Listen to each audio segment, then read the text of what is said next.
You can see the river from here. It is wide, eh? Yeah, I remember it as being wide, Luis. Of course. Well, it is still the same.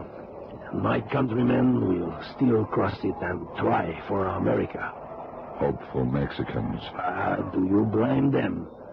We are a poor people. Tequila, chili con carne, when we can buy the meat or steal it. Your heart's still with them, Luis. Of course. I have made the grade. I am an agent of the big, beautiful United States government. But my people, I pity them, and I hate the men who take money from them. Bring them across the Rio Grande, then turn them into the police, or make them swim back to Mexico at the gunpoint. Luis, there's not much I can do. I'm not normally a field agent. You know the ground here. You know what's going on. Perhaps I am a good agent. But like many of those who would seek money, good clothes, escape from poverty, I have no brain. You have brain. The car comes too fast. Lee, I've had a tip-off. There's another batch trying to get across. Will you climb in here? The sounds of darkness.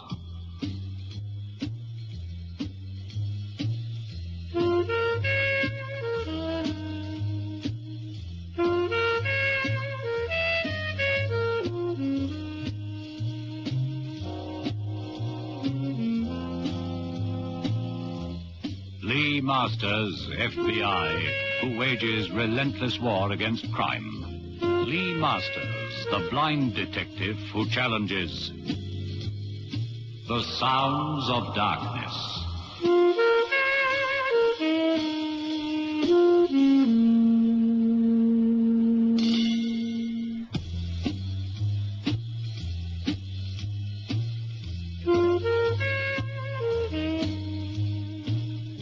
Sounds of Darkness. Tonight, Peon Double Cross.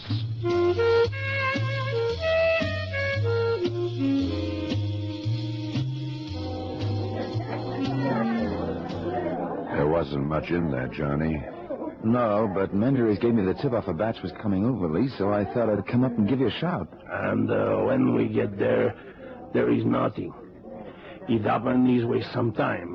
Do not be disappointed, Mr. Bridges. There will be fun and games yet. In the meantime, enjoy the hacienda. Yeah, at least so far it's been a bit of a vacation. Well, let's hope it stays that way. Sometimes things start quietly, then they develop, you know. Do not be misled by a quiet beginning. The sleepy ways of this part of America, huh? A Mexican can be a violent man. He can kill for money. He can kill to keep money. No, do not be misled, Mr. Bridges. Johnny is in the process of reading Steinbeck, Luis. Give him a few more days, and he'll be with it. Do I get the feeling that I'm being taken for a ride? Here is the food, senor. Chili con carne, tortillas, pickled peppers, and red wine. That's right, but how Don't worry, Luis. You'll get to know Lee, Master. He knows. You smell this time, huh? Yeah, and no. An association of things. You go to any place this side of the Mexican border, go to any place here that's run by a lucky Mex, a Mex who's allowed to work here. He knows already the value of a satisfied tourist's stomach. He serves typical Mexican food. You wish to pay now, senor? Later, Anita, let us enjoy our meal. Then you can come and join us, eh? Oh, yes, Luis. Let go of my arm. Of course. You would not believe that she is in love with me, eh? With Anita's father over there, 7 feet broad across the shoulders, I wouldn't let on I loved you either. Do you mind if I tuck in? Carry on, Johnny. Take a bite of the tortilla first, not the pepper, and have the wine ready. Okay. While we eat, you going to give us the lowdown, Luis? Yes. I shall tell you all that happened here, Mr. Masters. You see, he was right. Not the peppers first, please. No matter how brave you are, the Mexican pepper is something to be endured.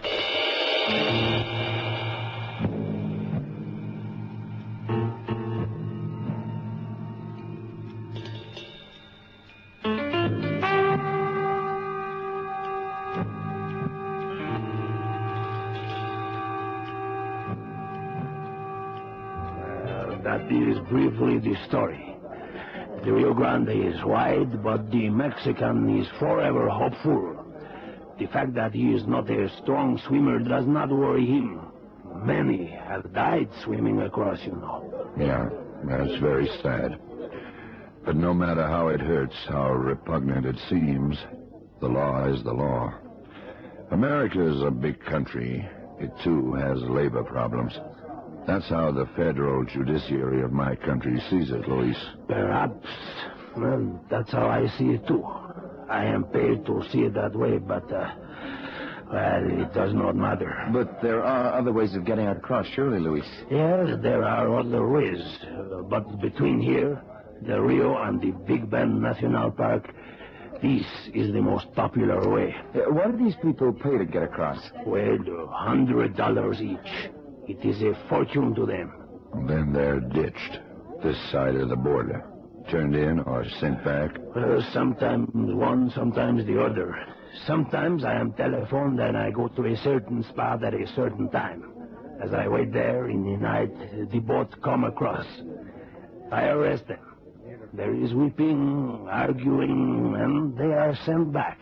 The guys that are making a fortune out of this, the guys that take the money and then squeal on the cargo, so to speak, any idea who they are? No. They are never on the boat itself. They collect the money on the Mexican side, send the boatload off, and disappear. They cross back at someplace like Piedras Negras, and come into Texas again, and wait until their contact in Mexico comes through to them again. It is simple and very much money-making. It is Pedro Mendez. I do not like him. I do not trust him. Because he orders Anita around? You are aware of many things, Mr. Masters. Perhaps you are right, but I speak also as an official, not just as a man. Mr. Masters and Mr. Bridges and Louis. I am sorry the information was wrong. Some other time, maybe. Where did you get the information, Mendez? From a source, a peon, just a little peasant who heard something in the wings, but he was wrong. Anita, bring the tequila here. I will drink with these gentlemen. We have asked you to drink with us, Mendez.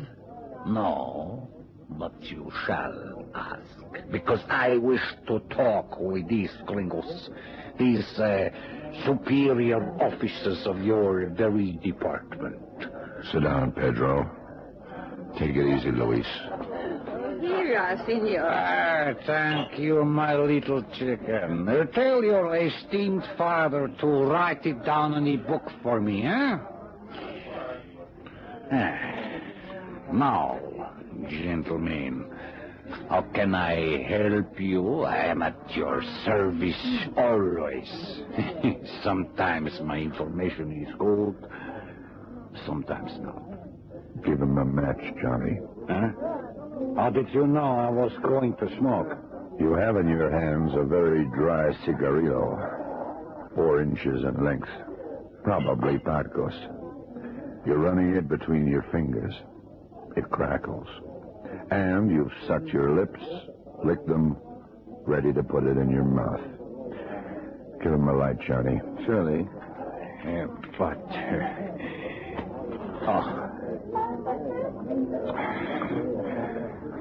Thank you. You are a formidable man, Mr. Masters. I should have to cross you, huh? Lucky, Luis is on our side. Or we are on his, eh?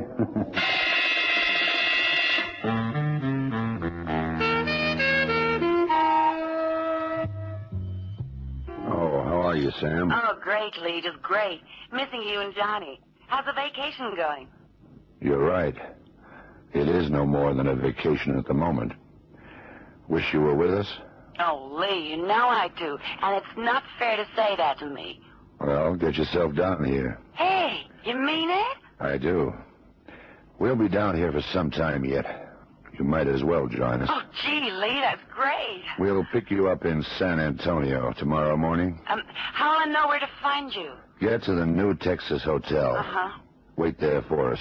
And, Sam, I might have some work for you to do down here. I thought there was a catch to it. Oh, you'll enjoy it all the same. Before I ring off, did Cornelison get hold of you, the income tax evasion? Oh, yeah, Lee, he did. He left me a lot of notes for you. Shall I, bring him down as well? Do that. But tell me roughly what he found out. Lee, hang on a second. Hold it, Sam. Johnny's got something to tell me. Okay, Lee. Are you going to be long in that call? Could be. Well, I think I'll go out and do me some legwork. You never know. I might see a boat coming over. I'm getting tired of sitting around. Okay, Johnny, you go. Don't get your feet wet. And look out for a Texan 7 feet high, 3 feet across, with silver rowels on his high-heeled boots. You joking or something? Half and half. You think the mixes are behind this illegal immigration? Beat it, Johnny. Sam will think Del Rio's gone dead on her. Okay, Lee, I'll report it back. Fine. Sam, you still there? Uh-huh, surely. What's Johnny beefing about? Lack of action again? Oh, he's gone out to do some legwork for me. Maybe he'll strike something. Lee, I made notes of what Cornelison said, apart from the docket he brought with him, I mean. Oh, let me have it, Sam. Read it to me nice and slowly, will you?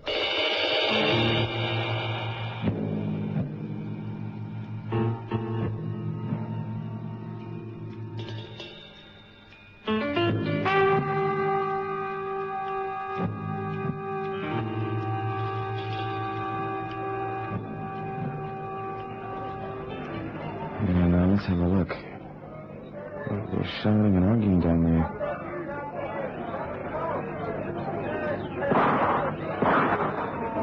And now they're sending them back across the river to stay and get killed.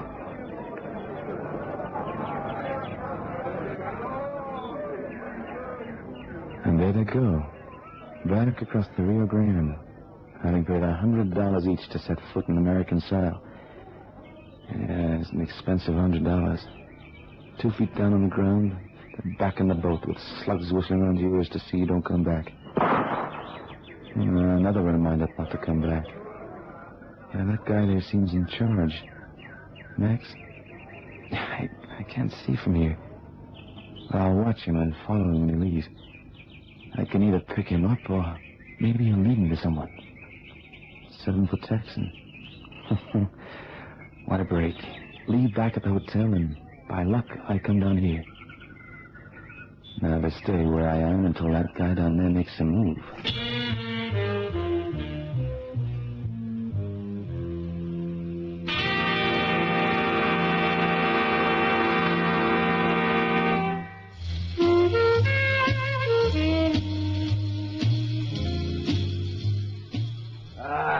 Senor Master, if you are enjoying sitting on the veranda in the sun, sitting in the sun is almost a national pastime with my people, and yours, the North Americans, Anybody ever tell you talk too much, Pedro? It is true. I do talk too much. I drink too much. I fight too much. I love money too much. You seen Johnny? Johnny Bridges? No, I have not seen him. Why? Just asking, Pedro. It's after 2. Johnny's punctual in reporting back to me. Oh, well, perhaps he has run into a little trouble, It can happen, you know, when you stick your nose into things you should not see. And this Johnny, he has a long nose, perhaps.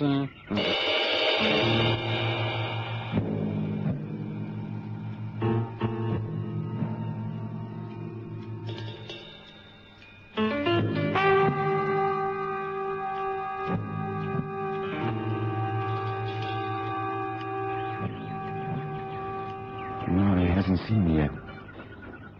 And there he goes, down to the trees. Yeah, that's where he's parked his car. Can I get back to mine in time to follow him? No, I can't. But I can watch watch and go notice the car and get the number. Yeah, 43562. Wait a minute. Yeah, that rings a bell. I've seen that number in Del Rio. Yes, you have seen it, Johnny. What? Luis, you gave me a scare. Oh, lucky you came along. You can give me a hand. Where is Mr. Masters? Back at the hotel. He was in New York talking to Sam, his secretary, when I came out here. By chance, I saw a boatload coming across. Nice work. You saw them go back again? Yeah, I did. And you saw the man leave in the car? Oh, that's right, but come on, we're wasting time. I'll give you a lift back to Del Rio in my car. Yeah, while we're at it, you can tell me maybe whose car number this is? I've got it written down on the back of my hand. It's mine, Johnny. Yours? Oh, Johnny Bridges, you've put your foot in it. See, it would seem you have. It is my car. We do not use it often, but you were lucky. We should have seen you coming, but the peon was asleep in the sun. Nacional pasta. Yeah, I heard that before. Okay, Louise. I'm taking you in. Despite the shotgun in your back? Where? Amigo, you are a fool to be caught by an old twig like that. Sanchez, help me take him away.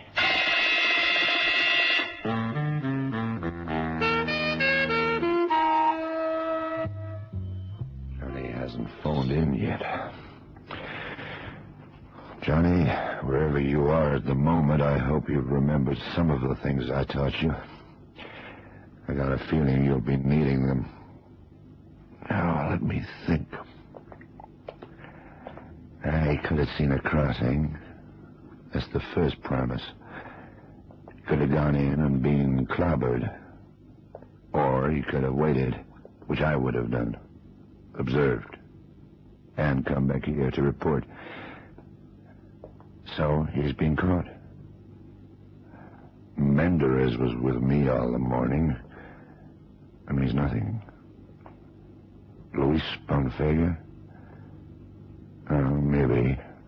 A man that carries his heart on his sleeve. My poor people kind of thing. Yeah, maybe. Yet he called in the FBI. Oh, well, that's an oldie. Covering yourself. I'm not going to use Sam after all. Johnny's queered the pitch. Anita? Yeah.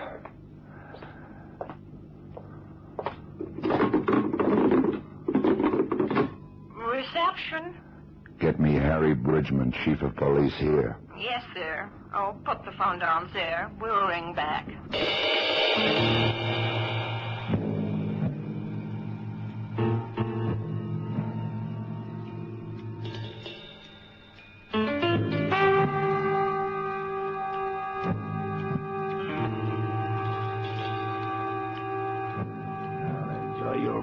Stay at the hacienda, Johnny. Now I talk. You see, you came in at the end, Johnny. I was about to retire with my honor clean. Who's behind it all? That is of no matter. The man behind it was moving to another field as well, in Mexico. The poppy, you know. There is good money to be had working the poppy. And you called us in to cover you?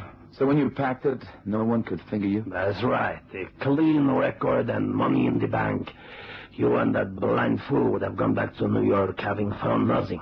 Or perhaps we would have arranged a diversion, paid some peons well to arrange a crossing.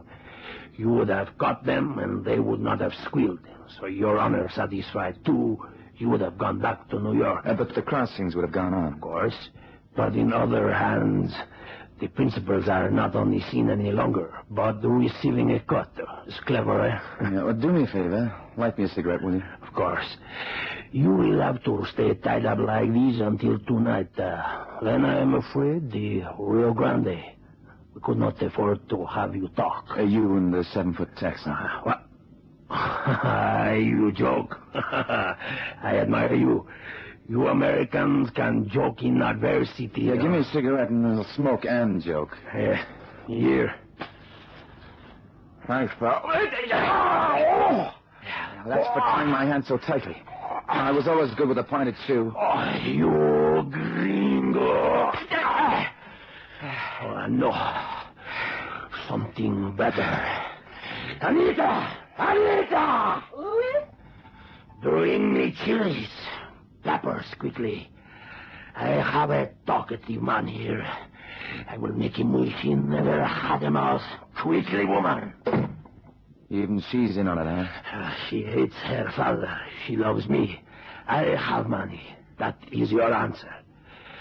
Now, Johnny Bridges, I am going to make you very uncomfortable. To pay you back for the kick. It is an old Mexican torture. Very simple and very effective. You see, one takes the chili.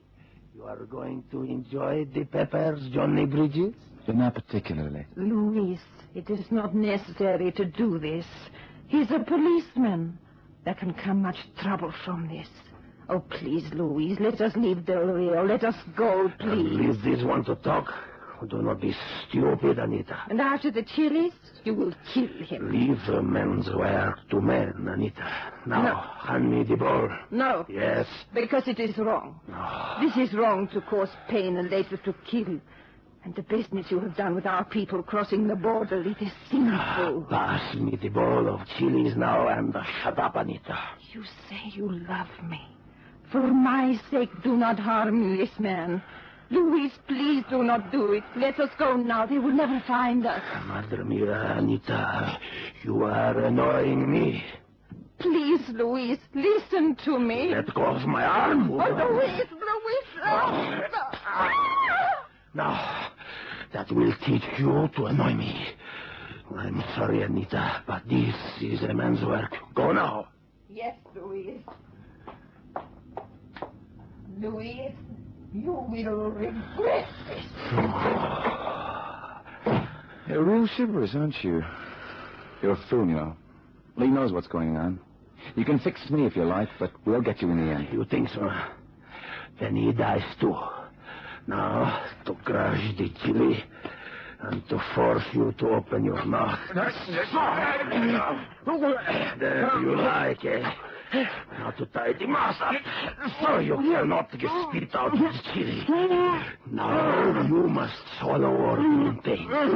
I told you, the Mexican chili is something to be endured.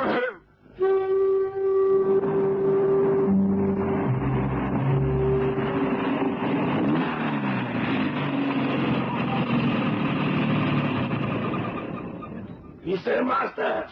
Yes? Luis Montega. There has been some trouble. Johnny Bridges. I will take you to him.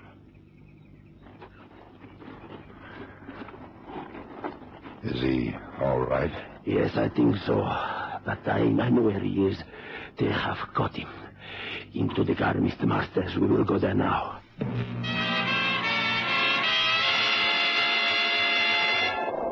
See, it was very simple.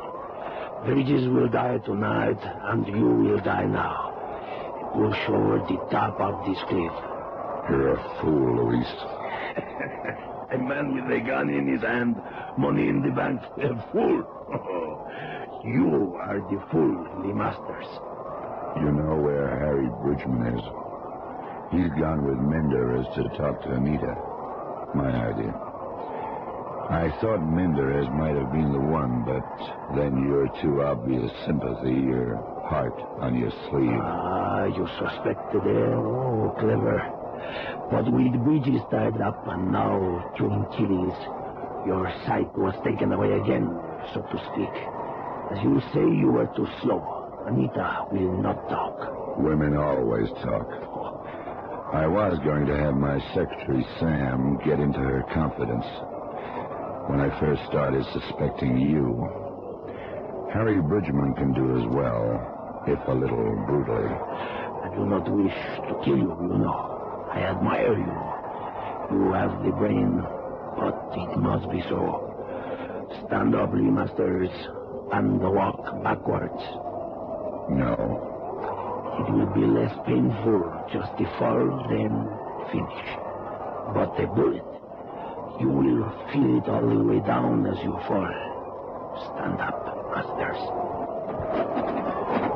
Ah, good. Now I don't have to use the gun. Walk backwards.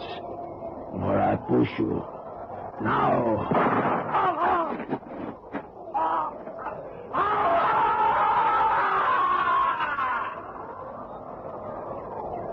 You all right, Lee? Yeah, Johnny. Harry's with me and Anita. That's how we got to you. Don't move, huh? It's rugged up there. We'll come up and bring you down. Okay, Johnny. Glad you didn't use the car right up to here. Oh, we couldn't. You'd have heard us coming.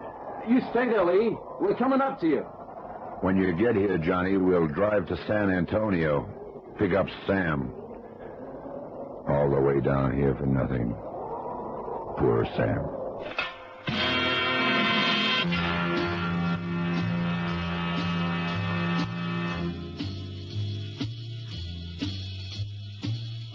You have been listening to The Sounds of Darkness. Join the world of Lee Masters, the blind detective, next Tuesday in The Sounds of Darkness.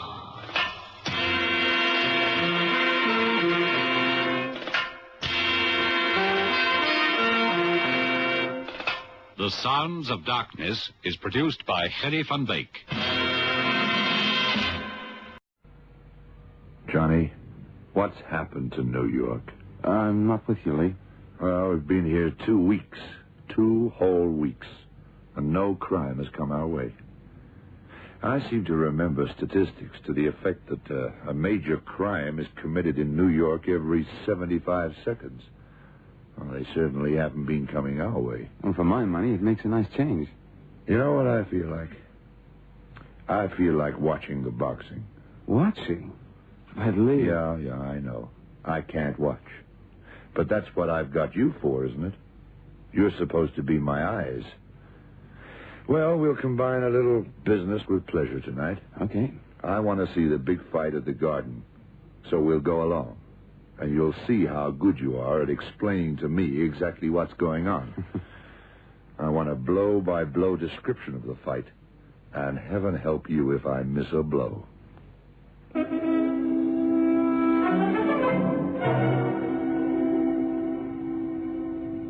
Goodyear presents The Sounds of Darkness.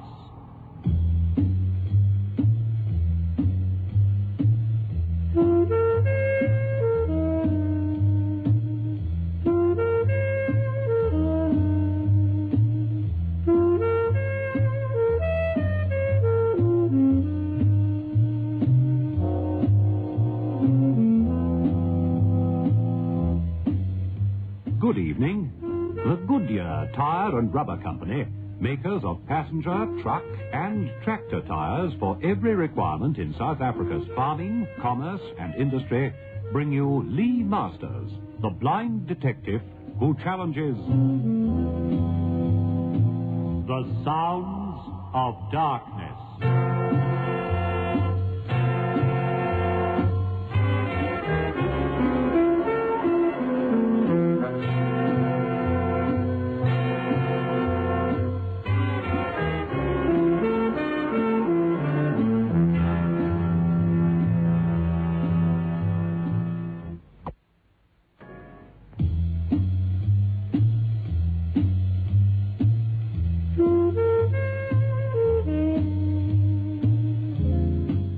In tonight's Sounds of Darkness, you will hear Tony Jay as Lee Masters, James White as Johnny Bridges.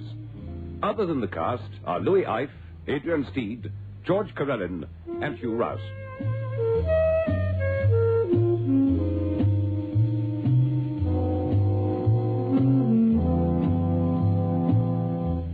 Now let's join the world of Lee Masters in tonight's Sounds of Darkness, The Last Round.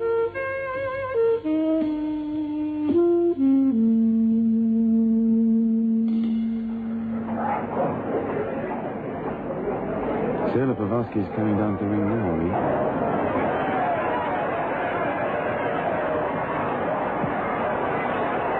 He's prancing around the ring, holding his hands over his head.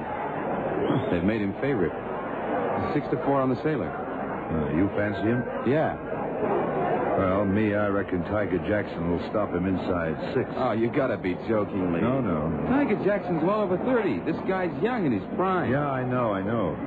Sometimes, a couple of dozen fights under your belt stands you in better stead than 5 years the right side of 30. This Sailor guy now, he's had 9 pro fights, that's all. Yeah, I know, I know. He's won them all. 6 of them are knockouts. But I still like the Tiger. Oh, here he comes now.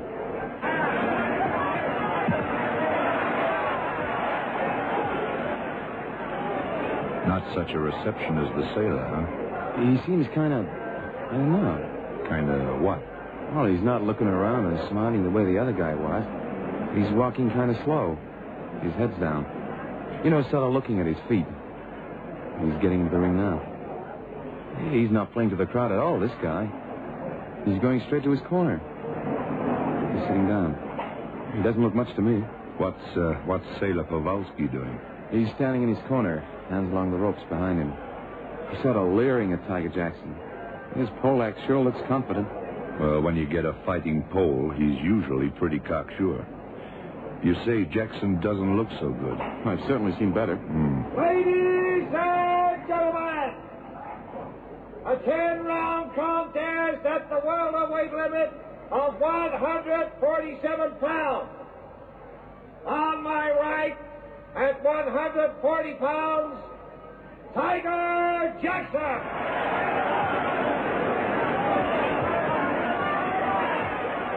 On my left, at 146 pounds, Sailor Kowalski.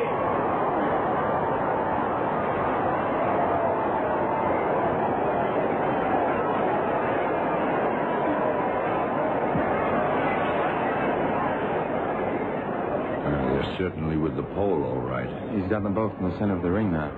I give him the old routine about breaking clean and so on. Quiet a minute, Johnny. Huh? I want to listen to that riff. Oh, no, don't tell me you can. Quiet.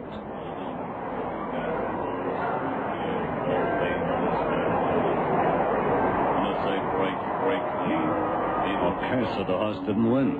Well, can I help it if the horse I back robbed home by 20 lengths? Since when's the kind to back a winner? Since you fixed it so the favorite would lose and doped your horse to make sure it won. That's when. You're gonna have to prove that, Copper. Me, I ain't saying nothing until I see my lawyer. All right, you bums. Shake hands now, and when the bell goes, come out fighting. That ref, Johnny. Who is he? What's his name? Look in the program. Oh, now, don't tell me you could hear anything he was saying over the racket going on. I heard. I can't remember the name, but I've heard that voice before at the wrong end of an interrogation session. It says here his name is Lucas. Snowy Lucas. In a pig's eye, his name is Lucas. I remember now. Yeah, his name is Bolt. Piggy Bolt, they used to call him on account that's just what he looked like. A pig. This guy looked that way. Yeah, now you come to mention it, he does. Johnny, my little warning bell is ringing like crazy. You've got to keep your eyes peeled. Might be a false alarm, but I have a feeling that something crooked is on the program for tonight.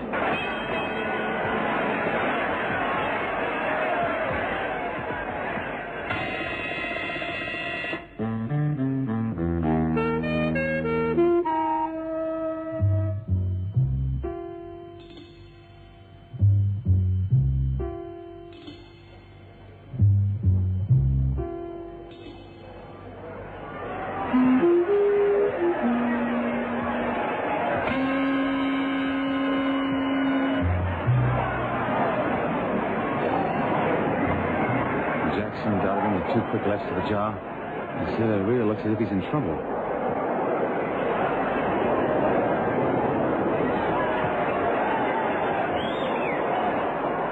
down, Bob. Tiger Jackson's knocked him down. See? They didn't look like knockout punches to me. Just 2 little taps to the mouth. At first, they didn't seem to do any harm. Then, all of a sudden, the guy drops like he's been poleaxed. Hey, how about that? The Polak was poleaxed. They're out, ladies and gentlemen, the winner by a knockout in the first minute of the 5th round, Tiger Jackson.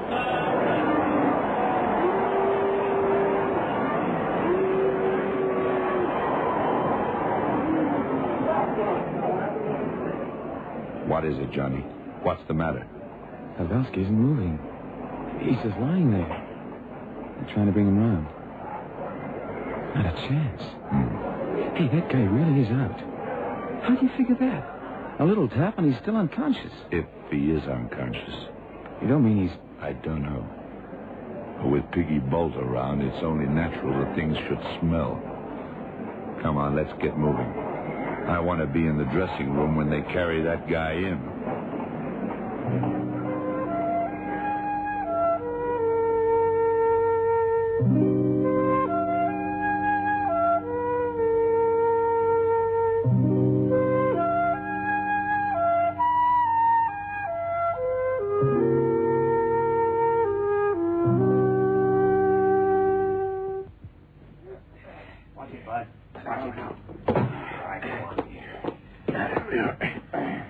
Hey, what are you doing here? FBI, put the guy down.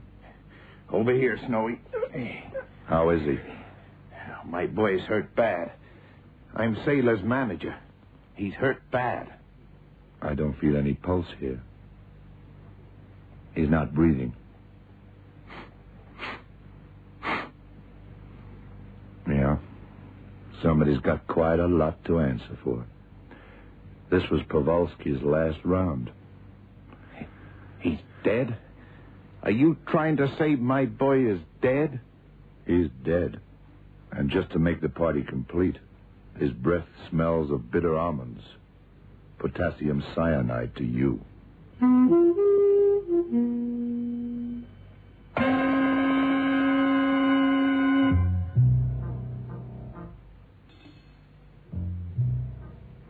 What is this? I don't... What's all this anyway? Who does this guy think he is? Okay, you better sit over there. What is all this anyway? To my way of thinking, the murderer must be one of you guys. What are you getting at, copper? You're first, Tiger. Oh, me? I don't know nothing. I mean, for why should I want to murder the bum? I had him beat anyway. Sounded like a great fight tonight, Tiger. Thanks, Copper, but I don't know nothing about it, honest. You're next, Collie. This is a lot of nonsense. Why would I want to harm my own boy? Why should I go to... Name first. Who are you? Collie Blake. I'm the sailor's manager. I was in his corner tonight, like I am every night. You was talking about whatever the name was. Well, I don't know nothing about that. Everything went like it usually does. I don't see how anybody could have slipped the guy a Mickey. Well, we'll see about that. Tell me, Collie, the water bottle. Yeah? Did Sailor drink between rounds? A fighter don't drink between rounds. Very, very rarely. He takes a swig from the bottle and he spits it out. He maybe gargles a bit. But not very often does a fighter drink between rounds. Well, that way he'd get sluggish, you know? Yeah, I see. You got that water bottle, Johnny? I got both of them here, one from each corner. And I got the buckets they used to sponge them down. Good. All right, next.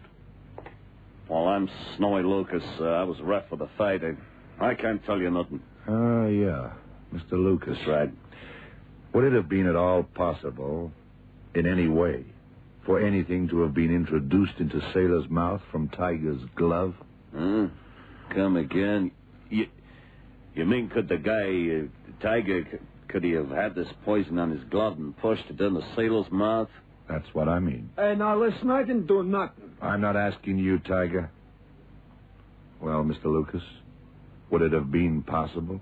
No, not a chance. You see, when they goes down onto the canvas, when their gloves touch the deck, before they start fighting again, it's the ref's job to grab the guy by the wrists and rub the gloves on his shirt, the ref's own shirt.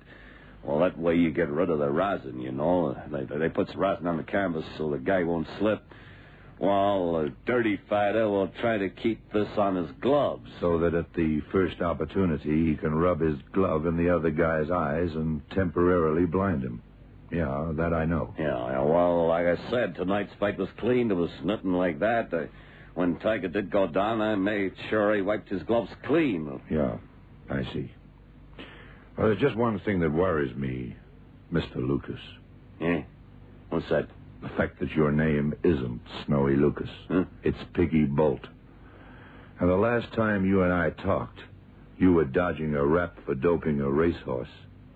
Yeah, you won a lot of dough that time. You know, wait a minute. Maybe you also won a lot of money tonight. Maybe you backed Tiger Jackson to win. And maybe you made sure he did win by poisoning Sailor Kowalski. Maybe somehow, when you wiped the rosin off Tiger's gloves, you managed to rub some poison on. You must be nuts. Maybe. Maybe not. But it's a possibility, isn't it, Piggy? It's a possibility that could send you right to the chair.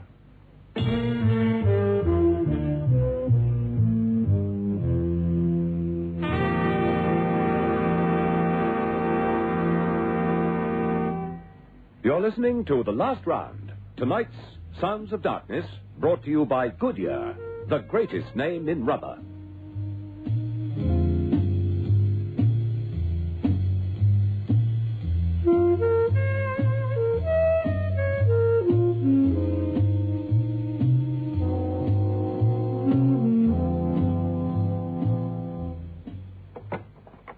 Lab report on the gloves, Lee. Yeah. What do they say? No trace of cyanide, not a thing. Oh, told you was nuts. So you did, Piggy. Well, it looks like it maybe lets you out for the time being. Say, how long have we got to stay here? Till I find the murderer. Yeah, but it's 1 o'clock in the morning already. Yeah, that's right. It is. All right, who's next? My name's Wilkie, Jess Wilkie. I manage the Tiger here. And you were in his corner tonight? Sure, I'm his second, too. What do you know about this? Honest, Mr. Masters, I don't know nothing. My boy was doing good tonight, and he would have won anyway. I had nothing against this, sir. I mean, why should I? My boy was the better boy, and he was all set to win. So why should I follow it all up by giving him poison? Anyway, I was never anywhere near him. So the lab reports show no traces of cyanide in either of the water bottles, or the buckets, or on the sponges, or the gloves. That right, Johnny? That's right. So how in the heck can somebody give a fighter in the middle of the ring, in Madison Square Garden, in the middle of the 5th round, a fatal dose of poison? Can I talk to you a moment, Lee? Well, I wouldn't leave this bunch alone with the body. All right, I'll tell you what. You got a guard outside? Sure, I got 4 fellas from the Central Precinct. Okay. Let them escort this bunch of beauties into the dressing room next door and keep an eye on them. They're not to talk to anybody. And while they're at it, they may as well search them. Yeah, you can't search us unless you got a search warrant. Well, now, you're quite right there, Yeah, Piggy. I know I am. I tell you what the position is. Either you let us search you here and now without a warrant. Huh? In other words, you cooperate with the police for a change, or else I'll personally see that they tie a charge on you for resisting an officer in the execution of his duty, and you'll do 6 months before we even start. Well, hang on, wait a minute. And I'll search you anyway, by force if necessary. Huh? So, what do you got to say to that? Well, look, I'm not beefing. Well, sure you can search me. I got nothing to hide. That's mighty nice of you, Piggy. I'll say this. Open the door, Johnny. Okay, Lee. Officer, take this chorus line round into the dressing room next door. And keep an eye on them till I let you know. Sure thing, Mr. Masters. Come on, you guys. This way. Yeah, all right. Well, Johnny, what is it? I was thinking. Seems like the only way anybody could have poisoned that guy would have been to have given him the poison in the ring. That, Johnny, is the problem. I know it sounds impossible, but that's just what must have happened. But, Lee, I'm telling you, it didn't happen. Look, think back. Think hard. In between rounds, between the 4th and the 5th rounds. Yeah. Anything happened? Anything at all? Jeepers, Lee, I don't think so. I mean, you know the usual stuff. You know, like rubbing the guy's muscles, fanning him with a towel, giving him the water bottle, all that kind of jazz. Nothing special. You sure? If there had been anything, I'd have noticed. That I'm sure of. Which leaves us right back where we started. Somebody poisoned that guy while he was in the middle of the ring, watched by 6,000 people.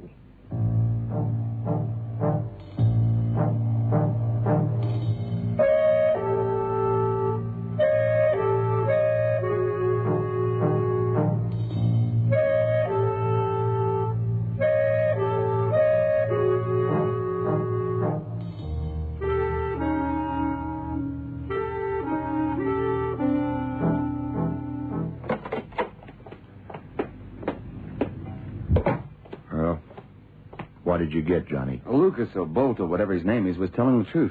He backed a grand on Tiger Jackson to win. Nobody else had a bet. But I ran into Droopy outside. Oh, is that who's with you? Yeah. Yeah, that's me, Mr. Lee. Well, you might be just the guy I want to talk to. Guess there's not much goes on in the sporting world, either on the level or crooked, that you don't know about, is there? Well, I keep my ear to the ground. Now, what's the word on the killing? Killing? Somebody dead? Maybe.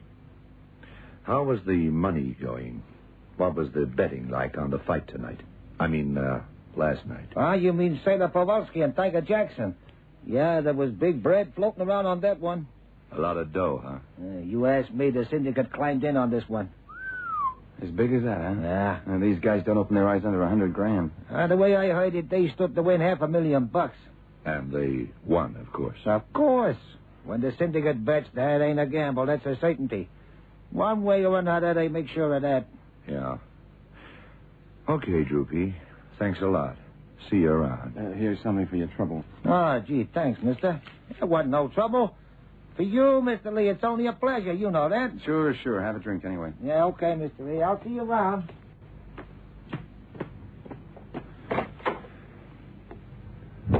Well, very interesting, Johnny. Yeah. As I remember the fight the way you told it, Sailor didn't look as if he was losing until he dropped in the fifth. Is that right? That's right. And in spite of the fact that I fancied Tiger, Sailor was the obvious one to win, wasn't he? He started out as unfavored. Yeah, that's right. You know what I think? What's that? I think the Sailor was going to take a dive. Hmm? I think it was all arranged that way. And for some reason, he changed his mind. By this time, it was too late. The syndicate had already laid out close to $250,000. He had to lose. That's why he was killed. So now we know why, but we don't know how or who. Just let me think a minute, Johnny. When you've eliminated every alternative, what you're left with must be the modus operandi. Huh? Yeah. Now, so far, we've eliminated the fact that he might have been given poison before he came into the ring. Uh-huh. He didn't pick up poison from Tiger Jackson's gloves. Right. He didn't get poison from the water bottle. True. And there were no traces of cyanide in the buckets. We've searched every one of these birds, and every one of them is clean. Of course. Why didn't I think of that before? What? I must be slipping. If I'd seen the fight tonight instead of you telling me about it, I'd have solved this thing before we got up from our seats. What are you talking about? Johnny, you know something?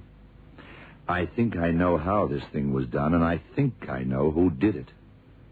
Trouble is, I haven't got the faintest idea how I'm going to prove it.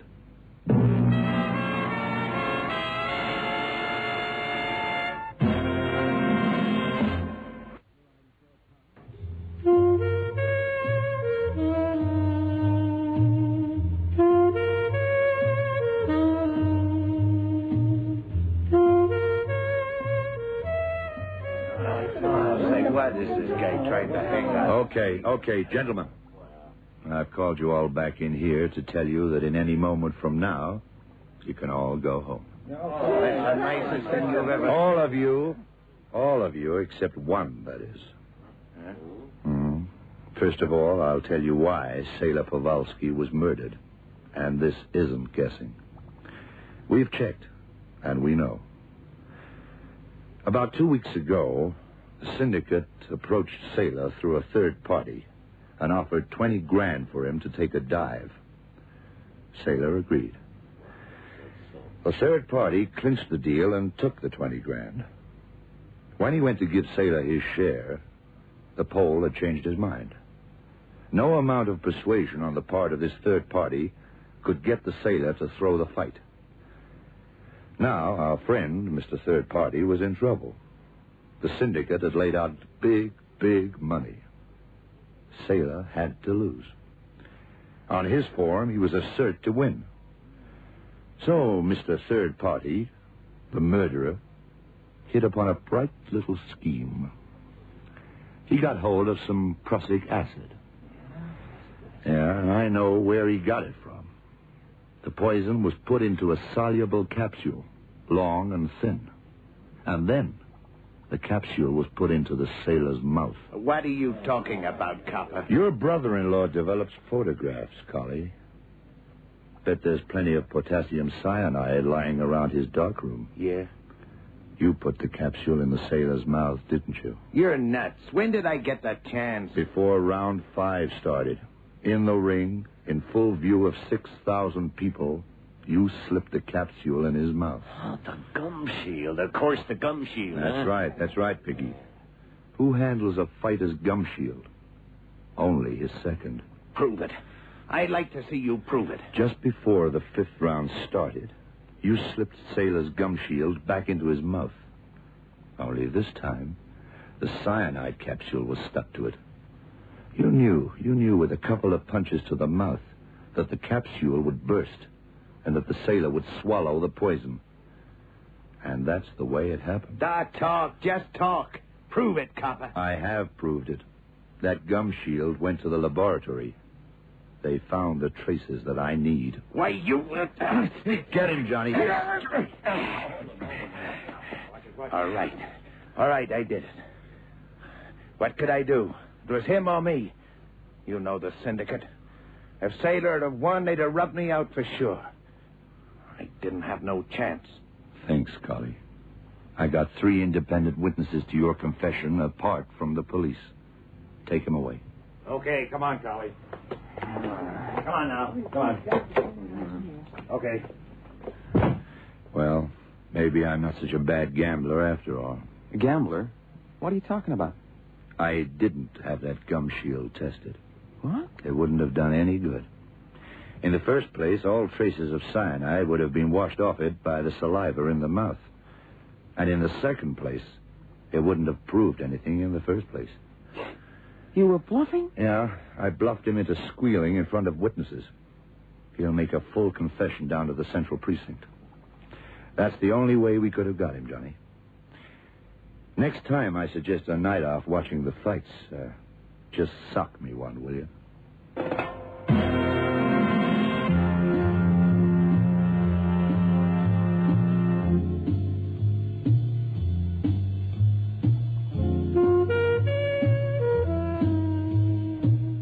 So ends tonight's Sounds of Darkness, presented for your entertainment by the Goodyear Tire and Rubber Company, makers of world-famous passenger tires, truck and tractor tires for every requirement in South Africa's farming, commerce and industry.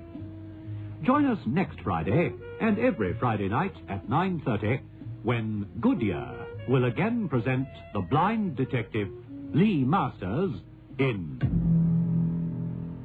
The Sounds of Darkness.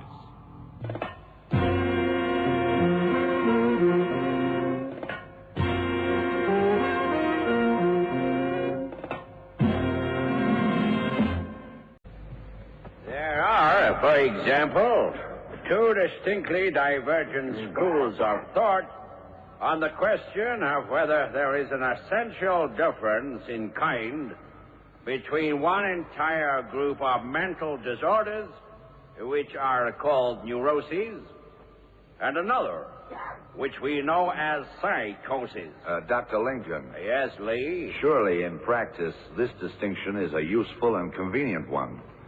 I think we all should know that under its terms, neuroses are those disorders of emotional and also intellectual functionings with no loss of contact with reality. Psychoses, on the other hand, as you'll agree, Doctor, are... Lee. Yeah. One more phone call for you. Tony Carpet has been knocked off. Narcotics wants you. What? Who's phoning? Johnny Bridges. All right, I'll come. If you'll excuse me, Dr. Lincoln, gentlemen.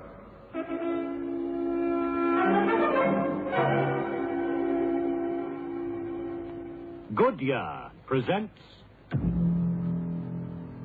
The Sounds of Darkness.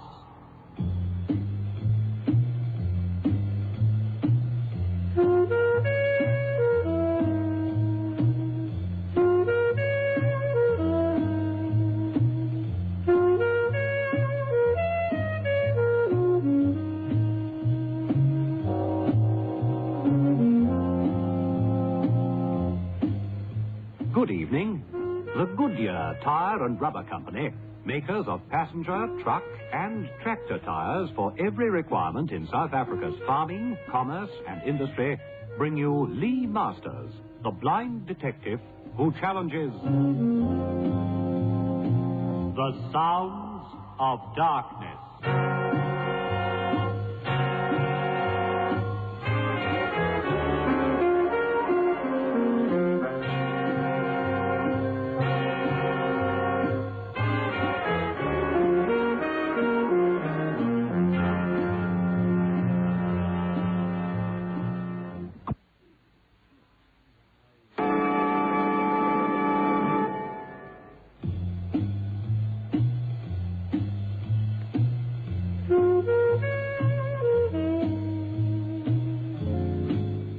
In tonight's Sounds of Darkness, you will hear Tony J. as Lee Masters, James White as Johnny Bridges, and Elaine Lee as Samantha Darlington.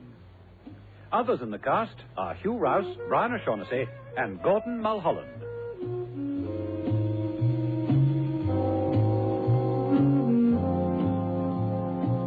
And now let's join the world of Lee Masters in tonight's Sounds of Darkness, The Smell of Death.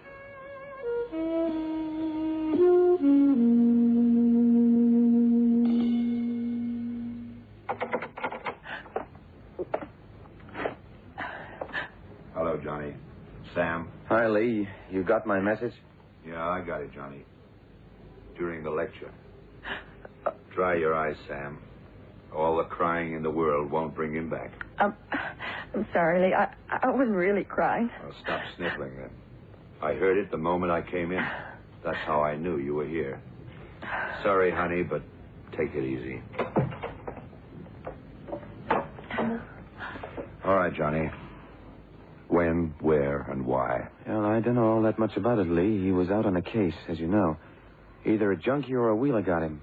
Broken neck outside a small speakeasy, about an hour back. How long dead? Killed about 4 this morning. And he lay there outside until 9 this morning? It seems so, Lee. It was a back giant on 5th and 27th. Even if they saw anything down there, they wouldn't talk about it. You know how they love cops. Who's on it, Johnny? Neil Bates. He rang here. Wants your help. Feeling better now, Sam? Yeah, Lee, I'm sorry. It's just that we've known Tony a long time, and, well, he was a nice guy. Oh, it all seems so senseless. Yeah. I knew him about 10 years. And 10 years is a long time to live in narcotics.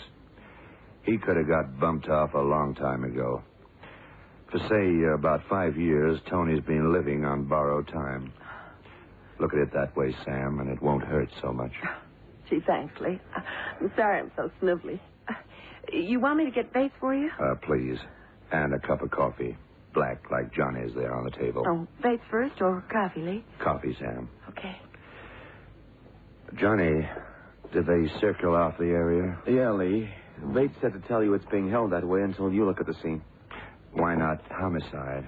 They're onto it as well, Lee, but this is narcotics, don't forget. FBI work. Our work, Lee. Plus the fact that Tony was an old friend, in a way. MacDonald must miss him. He was one of Tony's takers. They shared an apartment and a mother. It's true. He's Tony's half-brother. As volatile, as precipitate as Tony ever was. But who killed him? A junkie? Denied a fix? Desperate? A wheeler? Stopped by Tony from selling the smoke? I wonder. It's not going to be easy, Lee. No. And when things aren't easy, look under the obvious. Even look inside a dead man, if you have to. The perk's not working, Lee. I made you instant, okay? Thanks, Sam. No milk, just like I said. So, Tony Carpetti. You want to know something, Johnny? Something worth remembering? Death smells. Before it happens, as it's happening, after it's happened.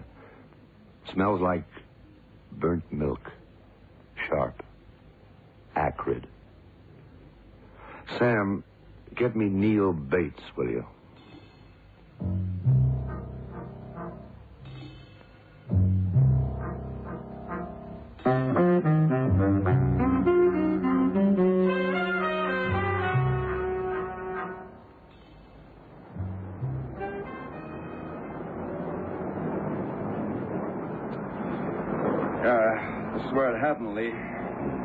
No one disturbed the place? Oh, the guy that saw the body land out of here as quick as he could. Didn't touch a thing. Okay, Johnny, tell me what you see. Just this little alley, Lee, about 15 feet across. It stretches from here to 28th. About 40 yards at the most. High walls both sides, about 8 feet high. Garbage bins down the bottom. Tarmac in the center of the alley. A bit of muck and gravel both sides for about 2 feet in. Thanks, Johnny. Neil, the body? Just about over here. That's where he found it. Was it found facing up or down? Facing down, Lee. Head my side, over here, this side. Okay, tell me about the prints, Johnny. 2 sets, Lee, close together. One small. Yeah, that would be Tony. He took size 6. He was small, like his Itai forebears. And? Bigger prints next to his, walking parallel. No, maybe a 6-inch stretch behind the others. No more prints. The depression in the ground. So they were walking off the tarmac. Tony inside, right? Yeah, but how did you know? Tony was a careful man. He'd walk close to a wall any time. Well, let me see now. They walk together, then stop. Here. Yeah. Let me feel. The larger prints circle round behind. That's how he was chopped down. By someone he knew, who stopped with him in this alley. Probably asked for a cigarette. Took out matches and dropped them behind Tony. Then he stood up and struck with his fist at the back of the neck. Neck broke. Tony dies. Now, look, Lee, this is all very clever. Homicide can deal with this. I called you across to give me a hand on the narcotics side, not to... There's a small depression here. It could have been a box of matches dropped by the killer. No, more likely a lighter. Neil, you were saying? Leave this to homicide, Lee. You and I got a lot to talk about. All right. Let's go to your office and talk. Was Tony still mucking about with women, by the way? No, I heard he'd stopped that. I want to talk to your informant first. Then we'll go to your office. Take me to him, Johnny. That's all I see. I see this smaller man leaving. We have a talk. I remember him. His people come from Milano, same as mine. He eats a hamburger, then he goes out. I did not see him again until I walk out. I go through the alley to 28th Street to where I live. I see the body. I ring the police. Alice, mister. That is all I know. Take it easy. I believe you. He spoke to no one else? No, I am sure of that. No one at all. But he was killed by a man he knew. Okay, Franco, if that's your name. You won't be booked. But I think the cops will want you to stick around. But you are the cops, mister. Yeah. Once removed. Don't try and work it out. Neil, let's go.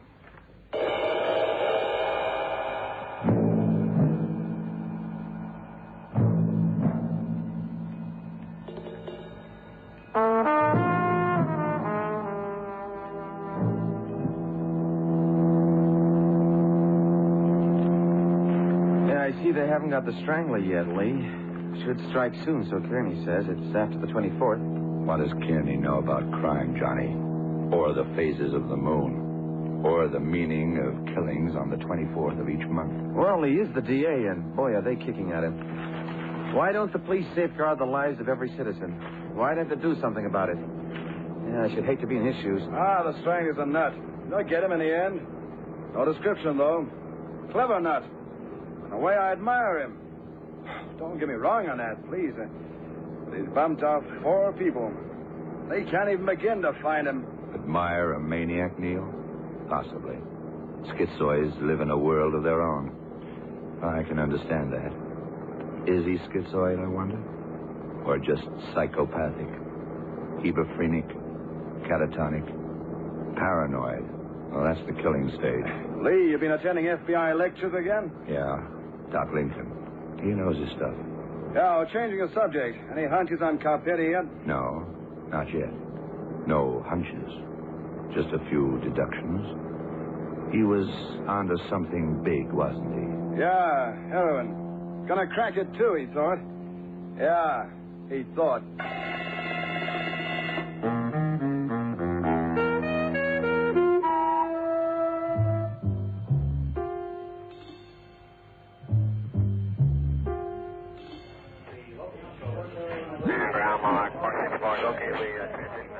I hope you don't mind our using your radio room like this, Bob. Well, no, sir. Glad to see you on the team. When's Johnny reporting in from the car? Should be any moment. He's watching Carter and McDonald, two of Tony's best boys. Trying to make contact with Tony's lead, huh? Yeah, that's right. Car 42 calling in. Car 42 calling in. Come in, Pete. You got Lee Masters there. Johnny Bridges wants to talk with him. Over. Got him right here. Hold on. Okay, Lee, it's yours. Thanks. Johnny? Lee, we haven't got much. We're parked out of sight down here. Carter and McDonald are on the corner. Now, I'm watching them like you said I should. This place was Tony's last connection with the drug boys, but nothing's happened so far. And those poor guys have been standing out in the rain for over 2 hours. Over. Right. Now, you check that speakeasy again? Yeah, Lee, nothing. Actually, Lee, we're in a bit of a fix. Carter and McDonald don't know who Tony made contact with. It's like working in the dark. Over. That's something I'm used to, Johnny. Now, listen. He was onto something. Heroin, smoke. Someone was buying and squealing. Whoever squealed to Tony, if it happened that way, will still want his dough. Okay, keep looking, Johnny. Call me back in 20. Okay, Lee, we'll call. Over and out.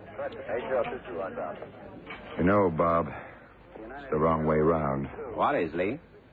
Who gets killed when someone squeals? The cop? Seldom. More often, the squealer by his own rats. But Tony gets slugged. He's a big boy in narcotics, well known. Why? Yeah, it's odd, isn't it? Unless it... Oh, I don't know. I try to work it out since it happened. You got any hunches? No hunches, Bob. A deduction. The beginnings of a deduction. At a tangent. A rather crazy tangent, Bob.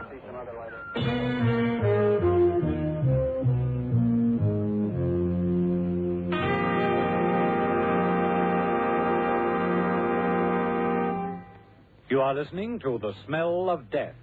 Tonight's Sounds of Darkness brought to you by Goodyear, the greatest name in rubber.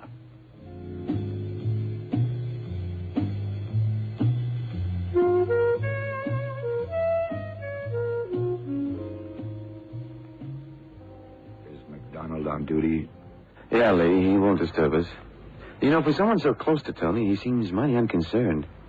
Fatalist, maybe. They happen in our business. Yeah. You want me to check the bookcase again? And what about telling me what we're looking for? Now, just look for something small and innocent, Johnny. Nothing. Well, that painting's still in the middle of the wall. Tony always kept a painting. You know, reproduction, old master. In the middle wall of this apartment. Yeah, it's still there. Johnny, if you were trying to hide something small in this place, where would you do it? Maybe behind that picture. Help me get it down, will you? No, nothing behind it, Lee. Cardboard at the back. Mm-hmm. We press down like this. Yeah, slight flat projection. And a slit in the cardboard above it. Get it out for me, Johnny. All right.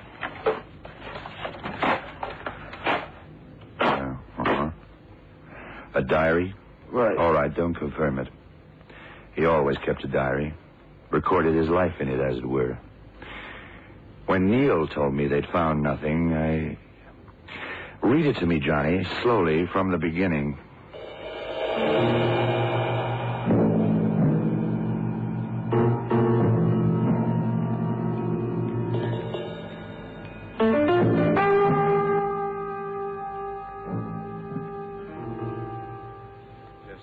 Lee. 24th. I saw him. I know him. Someone close to me. Carter and McDonald weren't with me this night, nor on the others. But I have seen him. That's interesting, Johnny. Very interesting. Now, here's a lesson in observation for you. Take a well-known date. Attach to it something you've read about. Think of someone who attracts to himself that which he fears most.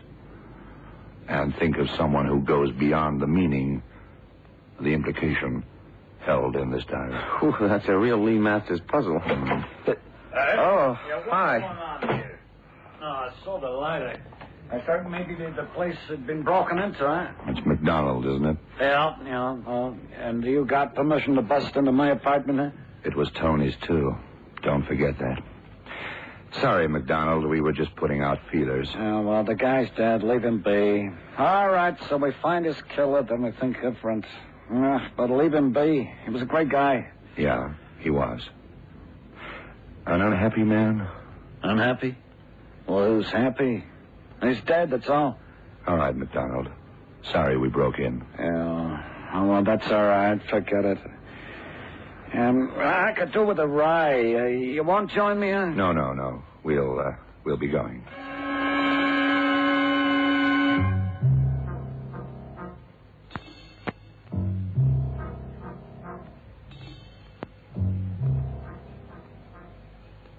The homicide was told someone was in the flat.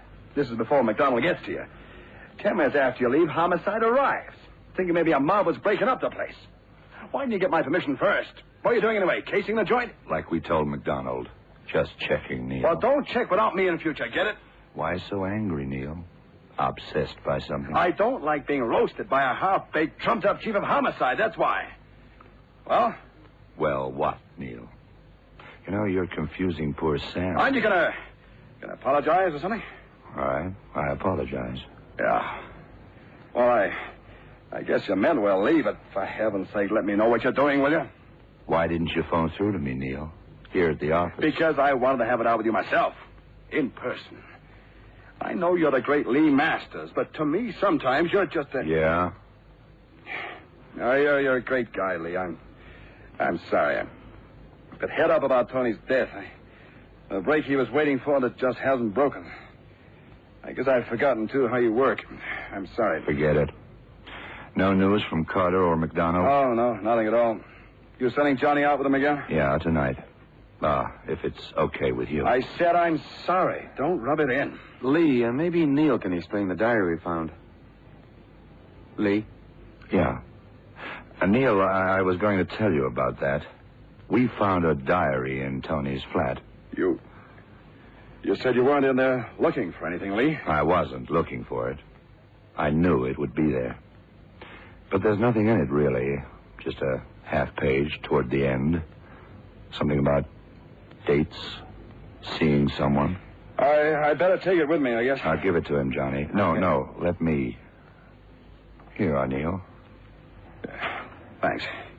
Your hand's shaking, Neil. You mustn't lose your temper so much. I'm getting on, that's all. Palsy, you know. I'll hand this over to Baker, homicide, when I've gone through it. You do that, Neil. Okay, then I'll be going. I'm sorry I bit your head off, Lee. Well, it's still there on my shoulders. Yeah. So long.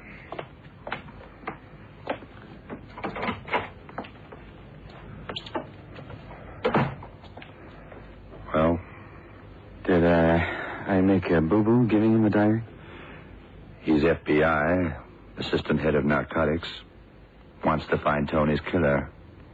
Wants Tony's contacts followed up. What do you think?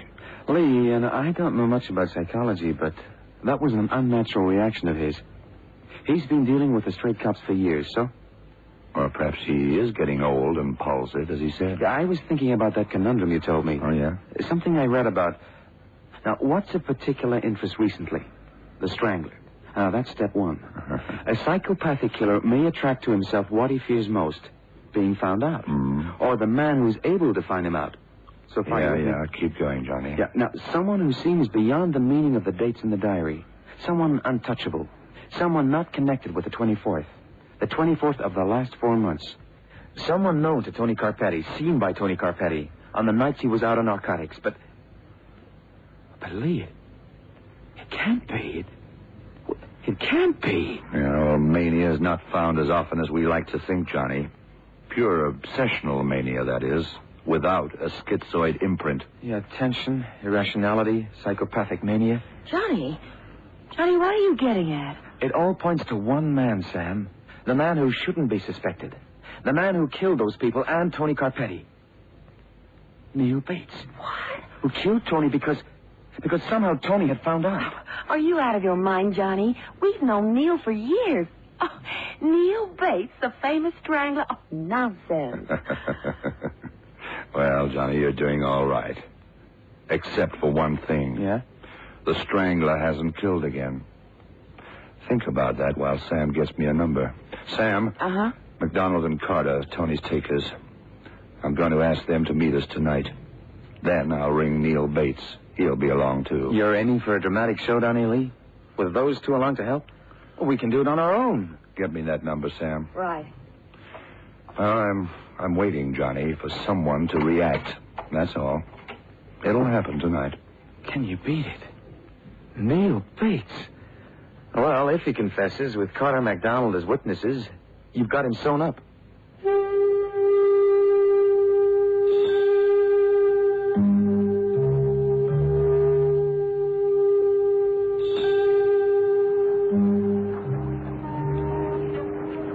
All right, Lee, let's get on with it.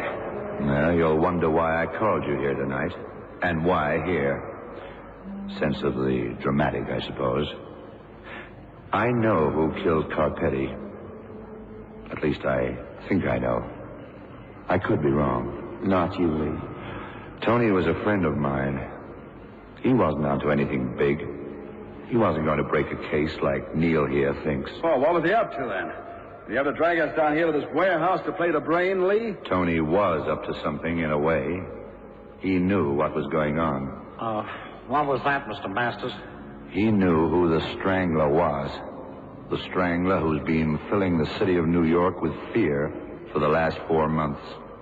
That's why he died.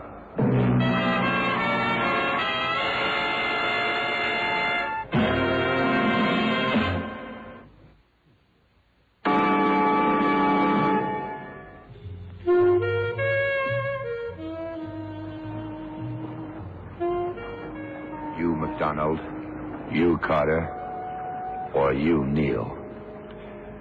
Who killed Carpetti? Do you want me to tell you, or will you tell me? Now, look here, Lee. This has gone on long enough. He's going for his gun. Leave him, Johnny. You little rundown. You shut up, Neil. He was going for his gun, Lee. I was reaching for my handkerchief. You were what? It wasn't your fault, Johnny. I let you deduce a few things, but perhaps you don't know Dr. Lincoln, and that makes a difference. The answer to the poser? First, who killed on the 24th of the last 4 months? I'll tell you. Tony Carpetti. What? Oh, Lee. Oh, this. Yeah, Isn't that right, McDonald? Yeah. I heard some outside. I better go check. You see, well, you know. Yeah. Look within a dead man, Johnny. Tony was the killer. But who killed Tony? The diary, the evidence, Neil here? Sometimes a psychopathic personality knows what he's done, though he feels no guilt. And such a personality can develop late in life. Lincoln again. Tony kept a diary. He knew he was an insane killer. The him referred to in his diary, himself. His other killing self. Yeah, Lee, but that still doesn't explain what Think of someone who might have been tainted, who feared in himself what Tony was doing. Tony, his blood relative. McDonald. And there dies your killer. Don't ask me how he found out about his half-brother, but he did. And maybe he killed in self-defense.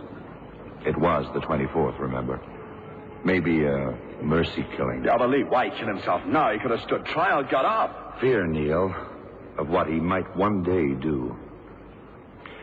All right, let's go collect the body. Oh, tell me, you don't happen to smell something like burnt milk, do you?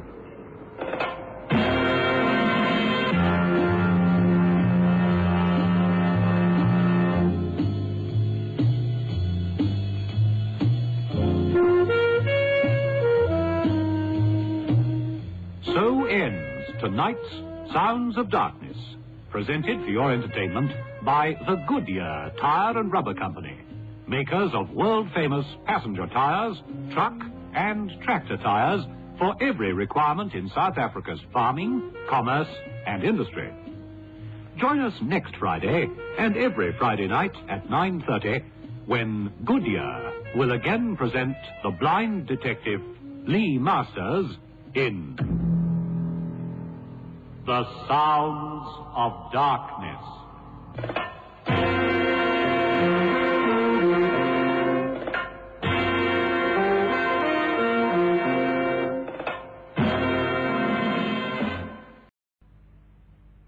Is 9:30. Lee Masters' office, Miss Darlington speaking. Tell Lee to get down to the Met right away. The Met? The Metropolitan Opera House. Maria del Fuego is dead. Hey, that's the opera singer. The soprano, isn't it? Yeah, that's right. She died of suffocation just before the curtain went up. The doctor there thinks it might have been murder.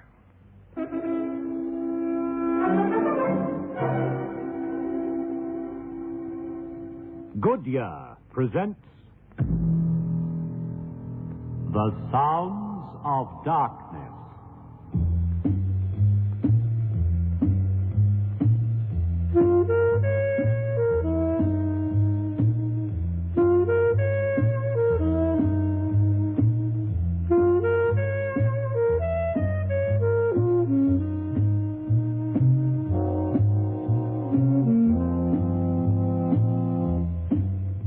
Good evening.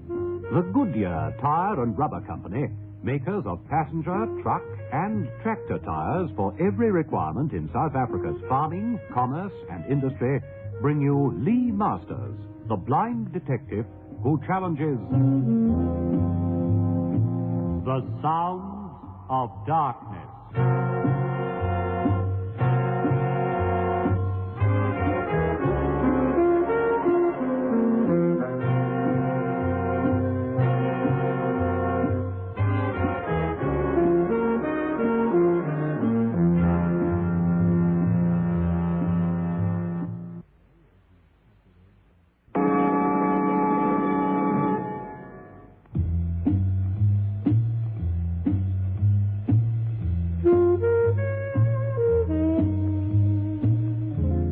In tonight's Sounds of Darkness, you will hear Tony J. as Lee Masters, James White as Johnny Bridges, and Elaine Lee as Samantha Darlington.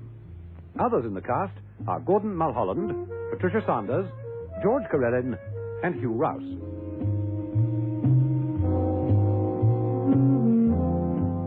Now let's join the world of Lee Masters in tonight's Sounds of Darkness, Murder Makeup.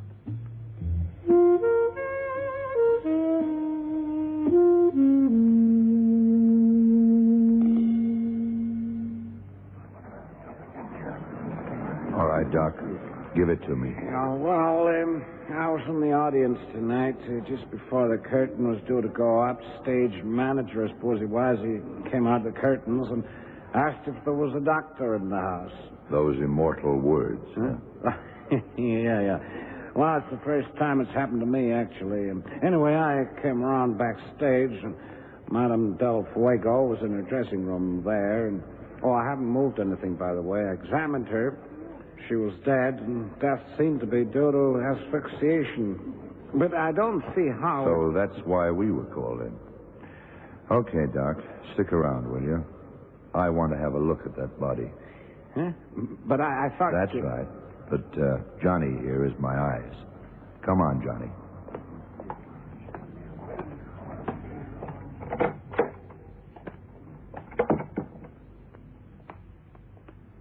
All right, Johnny. Give it to me. Well, it's a bit of a mess. Her body's across the dressing table, as if she just collapsed while she was making up or something. Glass on the floor. Something's been broken. Looks like a bottle of something. On the dressing table? Oh, usual stuff, all kinds of makeup, and a box of chocolates, opened. It looks like there's just one chocolate been eaten out of it. Look, just call the doctor, will you, Johnny? Sure. Doctor, could you come here, please? Oh, sure.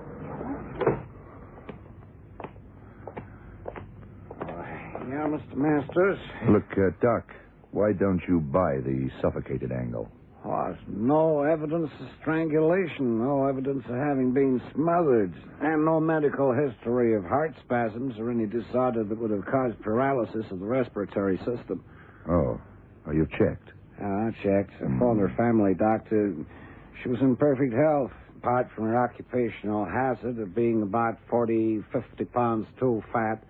Mm-hmm. Then how could she have died of suffocation? Paralysis of the respiratory system. But the $64 question is, what caused the paralysis? Huh? Know anything about South American Indian poisons, Doc? No, I don't. Curare. Used on darts from their blowpipes. Causes paralysis, so the victim dies of suffocation. Say, that would fit the bill. Yeah, it's a possibility. Well, now we have a possible theory. What we haven't got is motive, a modus operandi, and a suspect. In fact, the whole bill of goods we haven't got.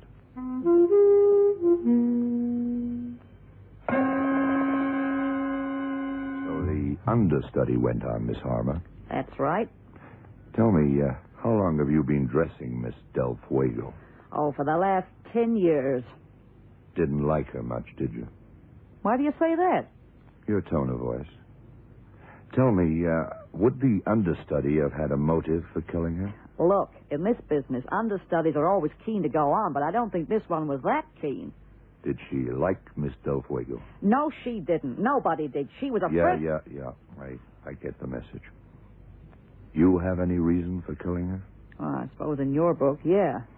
I needed money badly. She wouldn't lend me any. I know that I was in the will for a couple of grand. But you didn't do it. How? I don't even know how she died. She was poisoned. Doctors have established that. Yeah? What about the chocolates? Could that have been how? Who sent the chocolates? Do you know? No, they came tonight. No card or name on them. Opening night presents, you know. I don't think so. No, we've had the box analyzed. The rest of the chocolates are okay.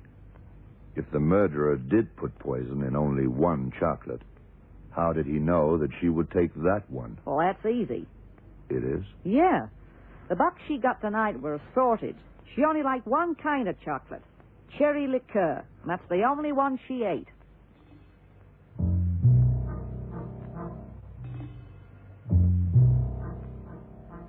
Signor Valero, isn't it? Si, senor, that's right. Uh-huh. My poor Maria. Always I say she sing like an angel. And now. You liked her? Nobody liked her. She's a terrible woman. But the voice of an angel.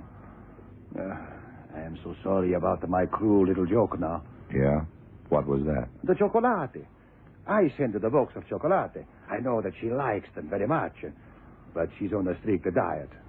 It was very cruel of me, eh? You sent them? See, why? What's the matter? She was poisoned. And the only thing she had to eat for 3 hours before the show was one of the chocolates that you sent her.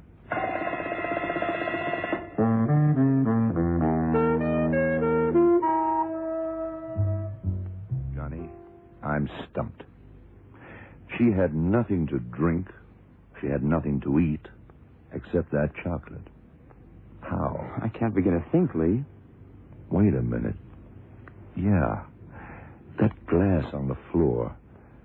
She collapsed and knocked it off, right? Well, that's what it looks like. Throat spray. Opera singers are always using throat sprays, aren't they? Yeah, that could be it. Just a minute. Yeah, that would fit. Here's a little bag thing that they squeeze to spray the throat. So that could have been the way it was administered. Johnny, call the dresser, Miss Harmer, again, will you? So how come her husband brought the spray tonight? She always used to carry the throat spray with her in her handbag. Dead scared of getting a sore throat, you know. Yeah? Well, this evening she forgot to bring it. She phoned her husband at home, told him where it was, and he brought it just before the curtain went up.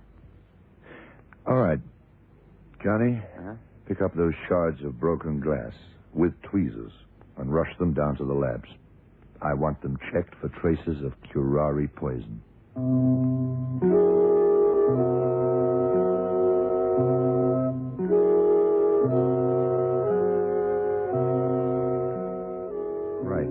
Mr. Marchant. So you were playing Pinkerton tonight? That's right. I've been singing with Maria for the past 2 years. How was that? Well, we sang well together, you know, and we, well, it's... Yeah, I've heard all the gossip from the stagehands. I know that you and Miss Del Fuego have been having a love affair. Oh? And you must also know that I have no motive for wanting her dead, then. On the contrary. My office works 24 hours a day, and we've checked. We know that you've decided that you now love your wife since her father died and left her 20 grand. How dare you say that? I'm interested in the facts, Mr. Marchant. Just the facts. How you live your life is your own affair. I'm not condemning. I'm commenting, that's all. Oh, yeah. I suppose I might as well admit it. I did want to end things, and she didn't. She wanted to go ahead and get a divorce, but if you ask me, it's her husband. He's the one. A real gigolo, that guy. Been living off her for years. He was the one who would have suffered if she'd got her divorce before she died. And now? Well, he stands to inherit the lot. That must be quite a bit of dough.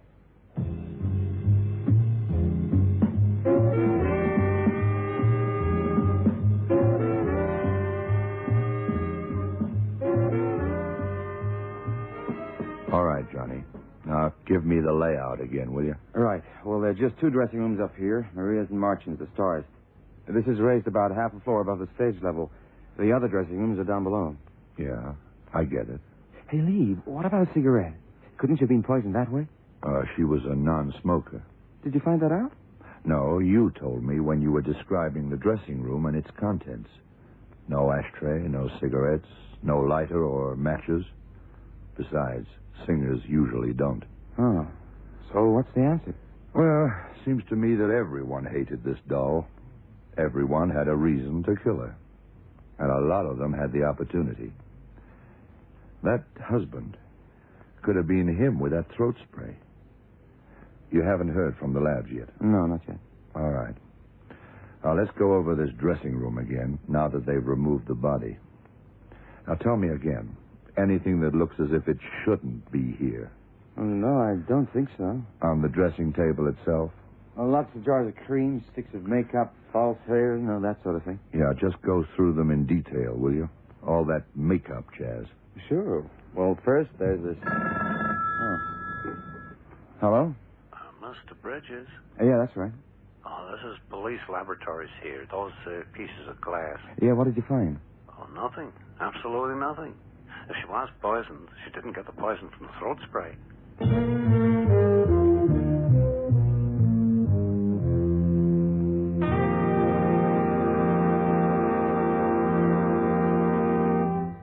You are listening to Murder Makeup, tonight's Sons of Darkness, brought to you by Goodyear, the greatest name in rubber.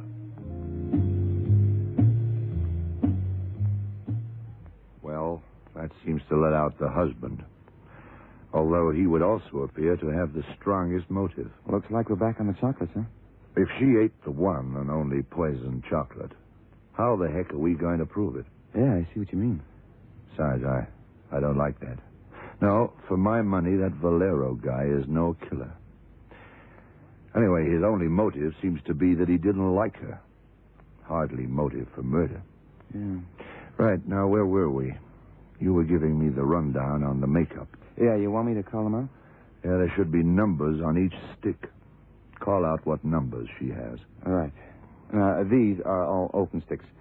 9, 8, 14, 13, 16, 20, thin black one, 2 red ones, carmine and lake, powder, cream.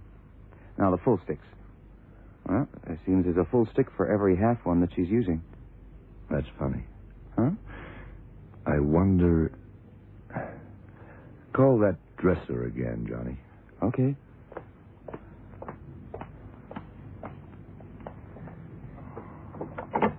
Miss Harmer?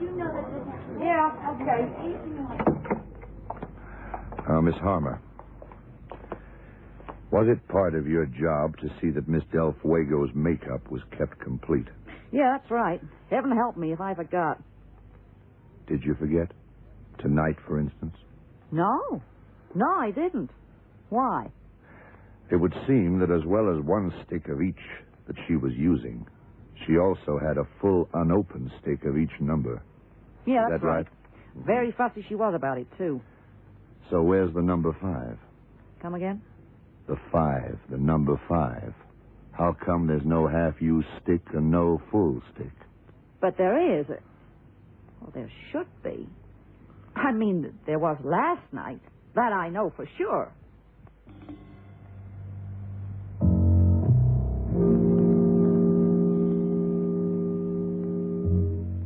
You mean that the poison was in the makeup? Maybe. But you see, that doesn't answer all the questions, Johnny. Curare has to get into the bloodstream, so it can be administered through the mouth, or, as the Indians do, into the bloodstream direct. A cut from an arrow soaked in the poison. Curare in a stick of makeup wouldn't do anything. Oh? No, the makeup would be cleaned off again before the pores could assimilate sufficient to do any damage. And how? That's what we're doing down in the morgue. We must find out. All right, open up. Yep. Right. Now, what do you see? Oh, she's made up all right. Heavy makeup. Sort of yellowish color. Yeah, Cho-Cho-San was Japanese. Come again? The part she was playing in the opera tonight. Has the body been stripped? Yeah, it's just sort of wrapped in a shroud or something. All right. I got a nice job for you, Johnny. I'm going back to the opera house. I think I know who did this. And I think I know how. You got to make sure for me. Me? How'd I do that? You go over this corpse with a fine tooth comb. Somewhere, more than likely on the face, there must be a scratch where the poison went in. Clean the makeup off her face and have a look. Then come across to the theater and let me know.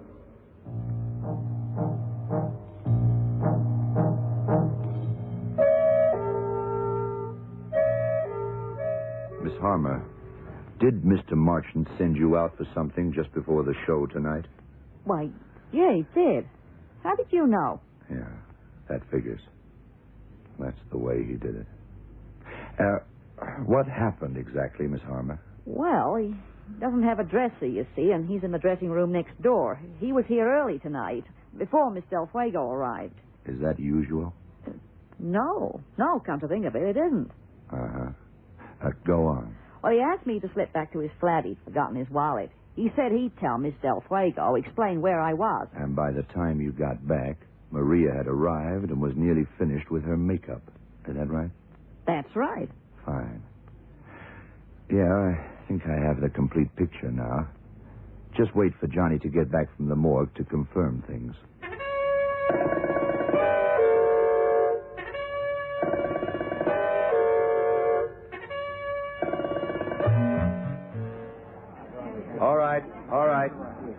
All right.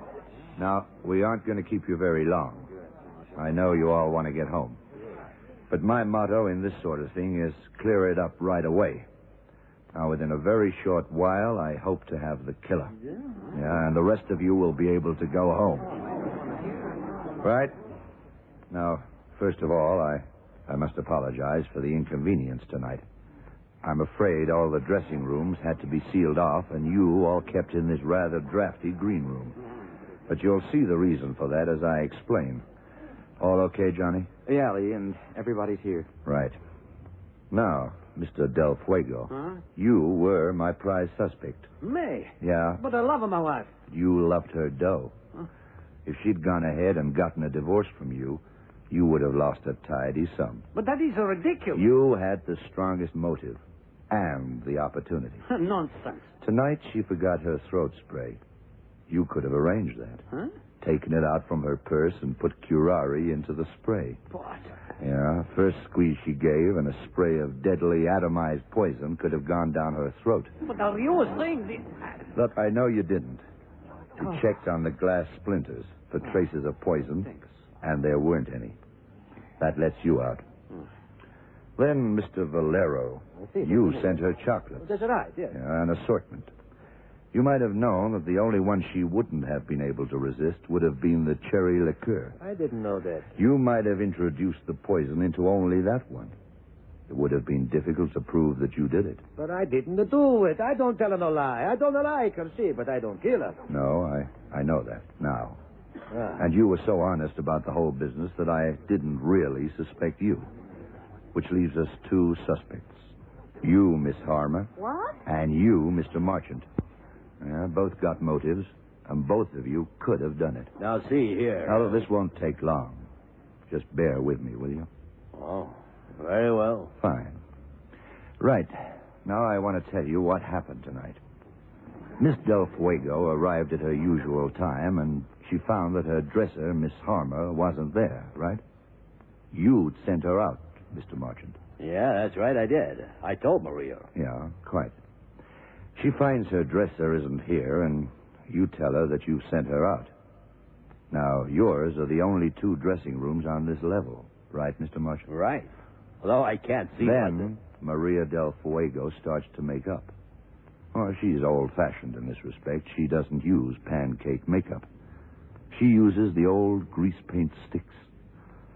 Now, when I was going over the contents of her dressing room, it struck me as rather odd that she had no number 5. Well, not everyone uses the same sticks, Mr. Masters, I mean. No, but some things you can't avoid. Like in a Japanese makeup, you would achieve this effect with number 5 and a yellow. Whatever that number would be, wouldn't you? Oh, that's what she used, yeah. Exactly. So why no number 5 in her dressing room? I'll tell you why. It took me some time to figure it out. The reason why there wasn't any number 5 is that someone made it their business to take it away. Both the stick in use and the full spare one. Well, her dresser, she had the chance. Right, yeah, I know. She's the obvious one to suspect, isn't she? You're mad. I didn't do it. I didn't say you did. I said you were the obvious one to suspect. The murderer hoped that if investigations did get that far, that we would suspect you. Well, but let me go on. Why would anyone want to steal 2 sticks of grease paint? You got any ideas, Johnny? Well, if she had to use that color, that number, then she'd have to get some more, wouldn't she? Exactly. Good boy. Now, tell us what you found on the deceased's face, will you? Sure. A deep scratch with something very sharp. A pin, maybe. I don't have to stay and listen to all this. I'm afraid you do, Mr. Marchant. You see, the murderer stole the 2 sticks of number 5 grease paint to make sure that Maria Del Fuego would have to borrow another stick. And where would she obviously borrow that stick? Why, from her next-door neighbor, of course. From the dressing room of her no longer so keen lover, you, Mr. Marchant. Why, you can't prove this. It's all just theory. Stick around, Buster. That's why I had the dressing room sealed. The proof of your guilt is in your dressing room still. It must be. You haven't had a chance to get rid of it yet. Why, you... Get him, Johnny. Okay, I got him. Fine. You better hold him there till I finish. This won't take much longer. But how was she poisoned? I don't get it. What is all this business of the sticks of a makeup prove, huh? Our friend Marchant there at this moment has on his person or in his dressing room a stick of number 5 grease paint. The stick has been impregnated with curare poison. He stole Maria's sticks to make sure that she would ask him if she could borrow his. He lent her the stick he'd prepared, the poison stick. You gotta prove it, Buster. And that's how she was murdered. All right, Johnny. Hand him over to the boys outside. They can take him and book him. You and I had better find that stick of makeup. That's the only proof we've got.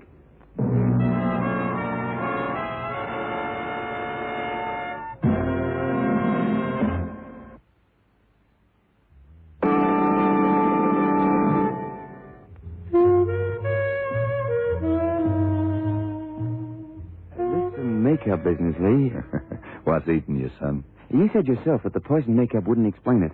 The curare had to get into the bloodstream, not through the pores. That's right.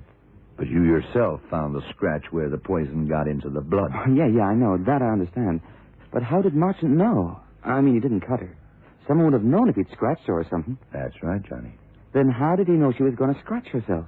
Well, how did she scratch herself anyway? You still don't know, huh? Oh. You know, I had a girlfriend who was a chorus girl once, many years ago. Oh. She told me that the real broads in the business, if they didn't like one of the other girls, had the nasty little habit of sticking pins into their makeup, way down out of sight. Yes. The girl would use the stick, it would wear down, and the pin or needle would leave a very nasty scratch right down her face. Now do you get it? You mean Marchand had a stick of 5 impregnated with poison? And with a pin in it. When Maria used it, she scratched herself badly. She would have stopped the bleeding with a septic pencil or something. Yeah. Then she would have made up over the scratch so that it wouldn't show, right? Right. That way, the poison gets into the cut and into her bloodstream. Next thing she knows, she's suddenly paralyzed and she dies of suffocation. And the dresser was out of the way. Marchand sent her out. That's right. Any argument about the pin, he would have had an explanation for Maria. And there was no one to overhear. Mm. She had to borrow from him, you see. He was right next door. Yeah, but motive? Like I said, his wife just inherited 20 grand. It wouldn't have looked so good if Maria had told her that Marchand was her lover. She might just have divorced him and left him without a cent. But how did he get onto this in the first place? There's just as much a clue when something's missing as when it's there, Johnny. Don't forget that. Okay. And that stick of 5 was missing from her dressing room. That's what started me into thinking.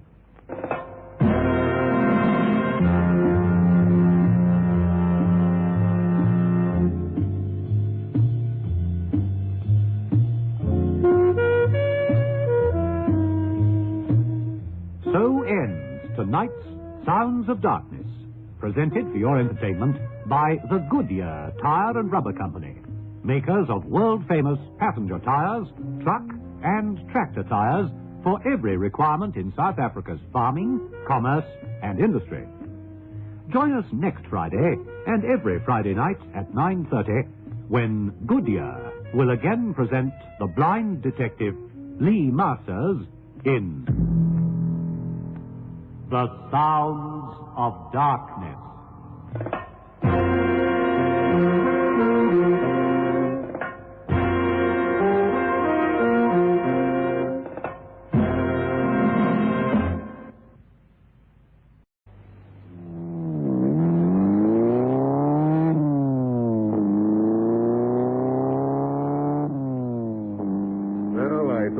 Paris, London, too. Great places for a honeymoon. We can go any place we like, Brad. You're cute, Mary. Yeah, I'd be happy if we stayed right here. Life isn't all coasting downhill. Yeah, you're sure right. I'm going to take this business of being married real serious. Darling, you better slow down. Yeah. Hey, the brakes, Mary, they won't work.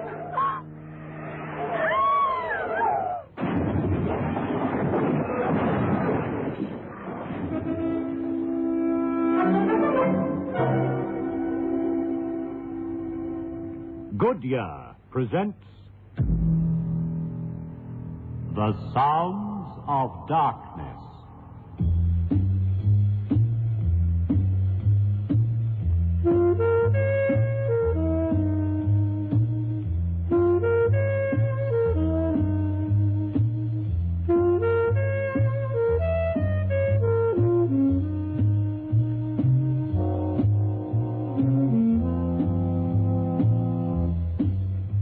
Good evening.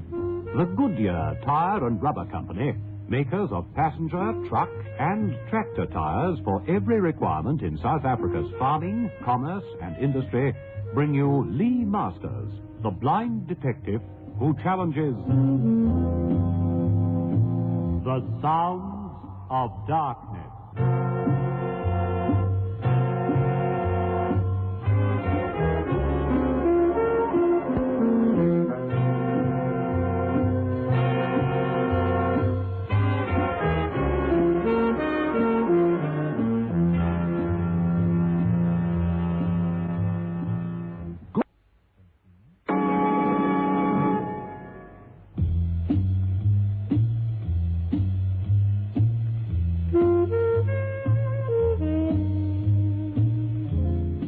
In tonight's Sounds of Darkness, you will hear Tony Jay as Lee Masters and James White as Johnny Bridges. Others in the cast are Melody O'Brien, John Hayter, Kerry Jordan, and Hugh Rouse.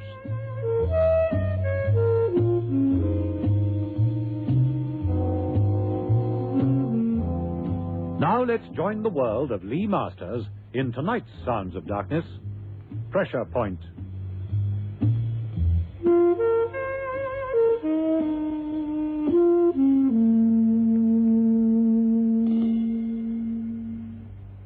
Come in, Lee.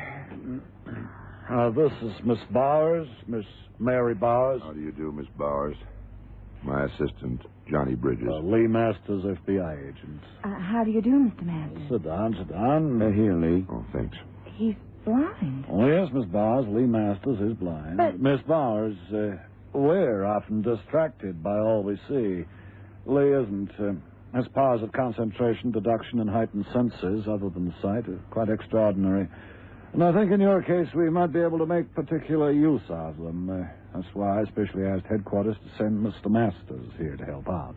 I really don't see why, Mr. Bald. I mean, all I want is for somebody to talk to Brand and protect him for a while. Well, whether you like it or not, Miss Bowers, you are an important person.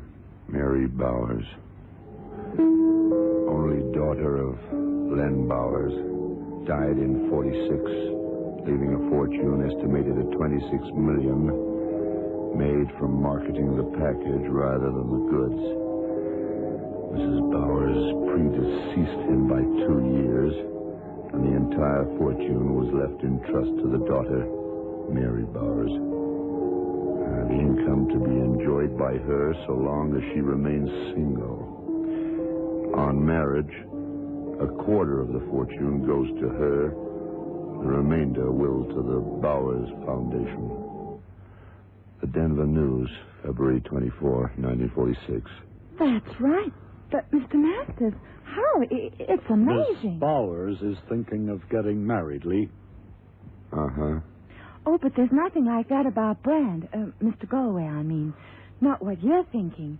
He'd be the last man to go fortune hunting. And as you know, he's the one these dreadful accidents have been happening to. Accidents, Miss Bowers?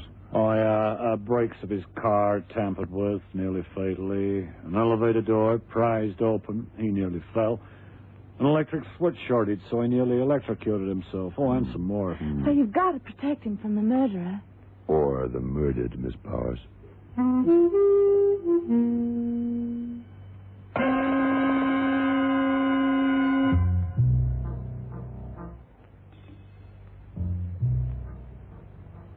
I told Mary, I told her I didn't want a fuss made. Not even when somebody tried to kill you? They didn't succeed. Let's forget the whole thing, Mr. Masters. Mr. Galway, your fiancée might have been killed. Do you want to forget that? I want to be left alone. For somebody to have a crack at you again, Mr. Galway? You like attempts being made on your life? No, of course not.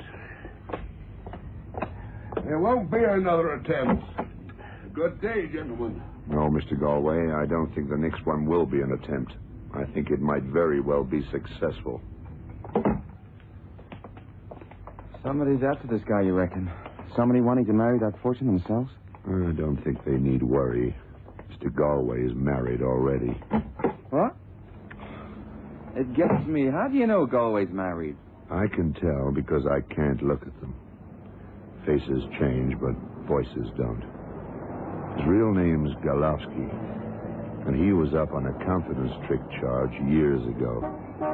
I remember he made quite an impassioned appeal. To you all, to try and understand why I did it. It wasn't for profit or gain. It was purely a friendly gesture. The fact is, I stood to lose more than the man who now accuses me. I don't plead for my wife, who even now is in hospital. Having a baby, as a matter of fact. Yeah? And what did he have? 6 months to think about it. Come on, Johnny. Brand is going to get some phone calls. Let's get the phone tapped and record all his calls.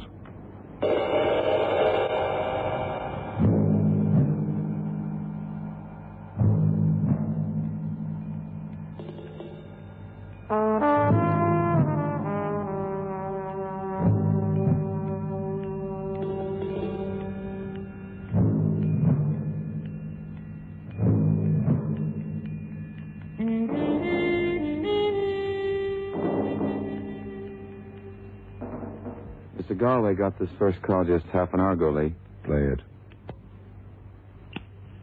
Got back and phoned you at once. I don't understand. Why on earth should the FBI be interested? I don't know. Well, it doesn't matter, darling. You know what? No, Mary, what? I think we should get married at once. I think that's a great idea, just great. Mm-hmm. I always say great minds think alike. Funny enough, if you hadn't suggested... Did they get anything else?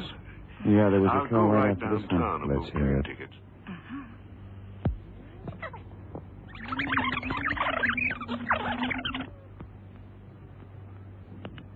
This time, there won't be a next time for you. You said there wasn't Ask Galway, all right, but I don't know who the other guy is. Listen here, Robert. If you try anything like that again, so help me, I'll go to the police. And tell them the beautiful story who I am. Don't make me laugh. How's dear Miss Bowers? You'll leave her alone. You young idiot. You might have killed her. Too bad. And I will next time. Now listen, Robert. You do anything to her, and I'll kill you with my own hands. Don't worry. When it happens to her, it'll happen to you at the same time. Nice, eh? Hello? I've got nothing more to say to you. Well, that's it. Play it back. That bit right at the end. He said, nice, eh? And then there was a pause. Yeah, sure. With my own hands. Don't worry. When it happens to her, it'll happen to you at the same time. Nice, eh? Well, that's it. Quiet. Hello? I've got Okay, nothing switch more it to off. say to you. You listen to silences, Lee? Silences talk loudest. Pass me the directory. We didn't get the caller's number that time. It came right after the first call and the engineer. Hey, you looking for something? The business listed part. They use a lighter paper. All right, Johnny. Clocks and watchmakers. Sure. Accountants, bricklayers, banks, carters. Yeah, here we are. Read them out. Adams, Burnside, DeVels. The first names. Reg Adams, Burnside and Fisher, David DeVels, Bruce Hallam, Rob Jackson. That one. Rob Jackson? Robert? Address. 2230 Southside. In that pause between him saying nice A and hello on the tape, I can hear clocks ticking. More than I can. Well, when we get there, you'll be able to see them. And he called the man on the phone Robert. Gee, we make a great team.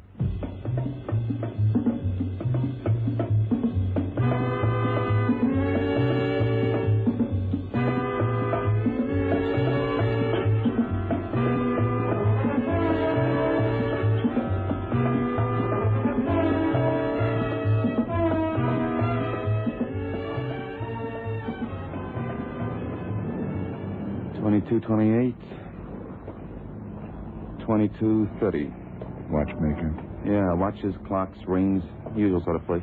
All right, let's go in and see if Robert's the usual sort of man. Sure, the door's this way.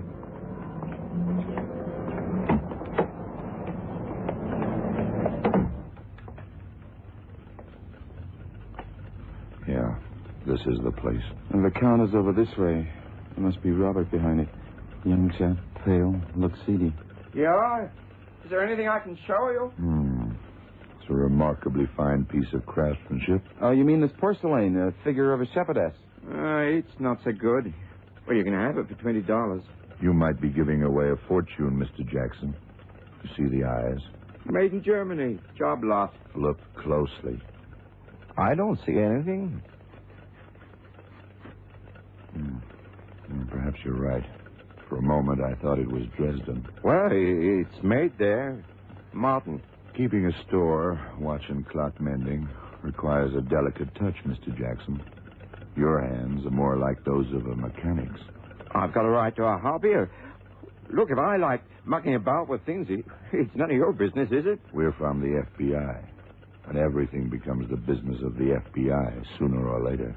Because sooner or later, everything has some bearing on criminal activities. Are you accusing me of something? No, Mr. Jackson. Finding out about you. Now, look, I've had enough. Now, go on. Get out. I know my rights. Sure. Your rights are within the scope of the law. But when you step out of the law, you're walking into barred places. Hey, that's good. Barred places, see, it means... I'm sure Mr. Jackson knows what I mean, Johnny. Shall we go? Yeah, this way. You know, I'd like to be a clockmaker.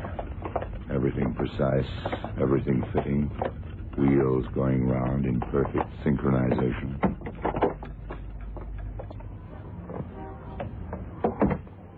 I gotta hand it to you, Lee. Neat. Very neat. Talk of the China Shepherdess, and his hands get close enough for you to smell the oil and grease. I smelled more than that. Oh, yeah, the nicotine stains on his fingers. So, what do we know? He smokes too much. He's nervous. And those hands do car repairs more than watches. Not bad. But I learned far more than that. You did? Yeah. The stains on his fingers weren't nicotine. They weren't? No. Picric acid. Huh? It's a strong dye, unmistakable smell. A dye? And it's used for other things as well. Yeah? Such as? Explosives, Johnny. Explosives.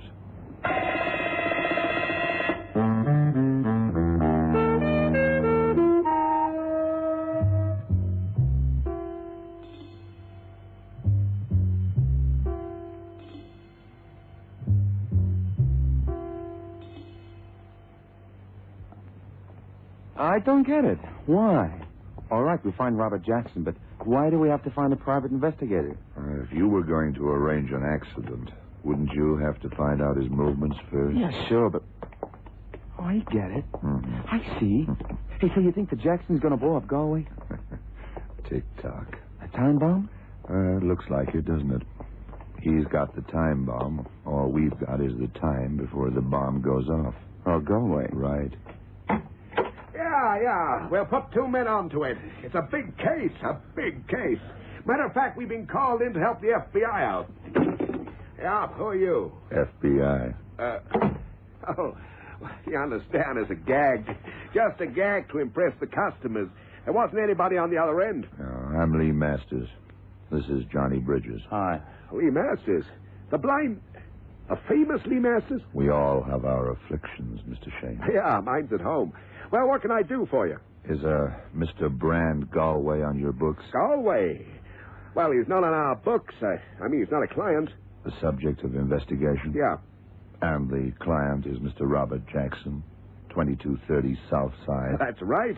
Just a routine check. He wants to know what Mr. Galway's doing and so on. And what is Mr. Galway doing lately? Well, he's taken off 2 ways. First, he's taken off into matrimonial fields. Then he's taken off literally for the honeymoon. Just a moment. Yeah, he's booked himself and wife on Transcon Flight 208 to Los Angeles and on to Hawaii on a Pacific flight. When? Tomorrow. Have you told your client, Robert Jackson? About half an hour ago. Do you want I should contact him? No, we'll do that. Now.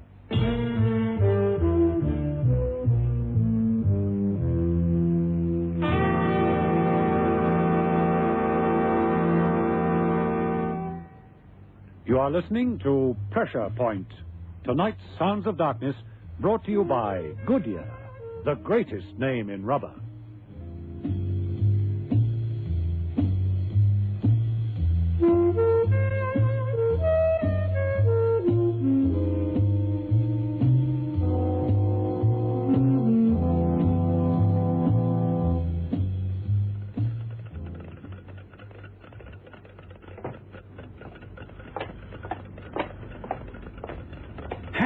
Hey, service! Service! Anybody there? Having trouble? Oh, isn't it always the way? You're in a hurry, call for a package, nobody's there. Oh, here. All right, I'm trying. Oh. I guess he's working on something out back. Huh? Oh, sorry to keep you, Mr. Buckland. A bit of repair work I couldn't... Yeah, but... Oh, it's you. In person. Now, look, mister, I was here first. I don't know what business you have with this man, but I'm here to pick up a package. Go ahead, Mr. Buckland. Oh, thanks. That package, Mr. Jackson, the one I ordered earlier, paid for it, too. Here's the check. Yeah, Mr. Buckland. Here we are. Oh, thanks. Yeah, well, I'll see you. I'm sorry to rush. Flying to Fiji first thing in the morning. Bye.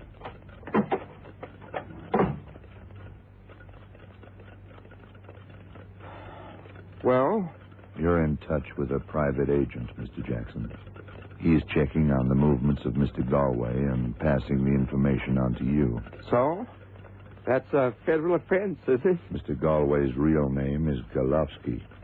And that's your name, too, isn't it? Well, so what? You can use a name without being arrested for it. And being Mr. Galway's son doesn't get you arrested either. His son? How did you... Well, of course it was obvious, but I didn't know you were onto it too, Lee. Your mother died 5 years ago. She died in a car accident. Your father was driving, and although no charge was brought against him, you believed he'd done it deliberately. And you decided to take the law into your own hands. You can say it, but can you prove it? You're using picric acid. Out in the back there, you're making explosives. You're a clockmaker. All right. So, what do you want to do about it? Take you in for questioning.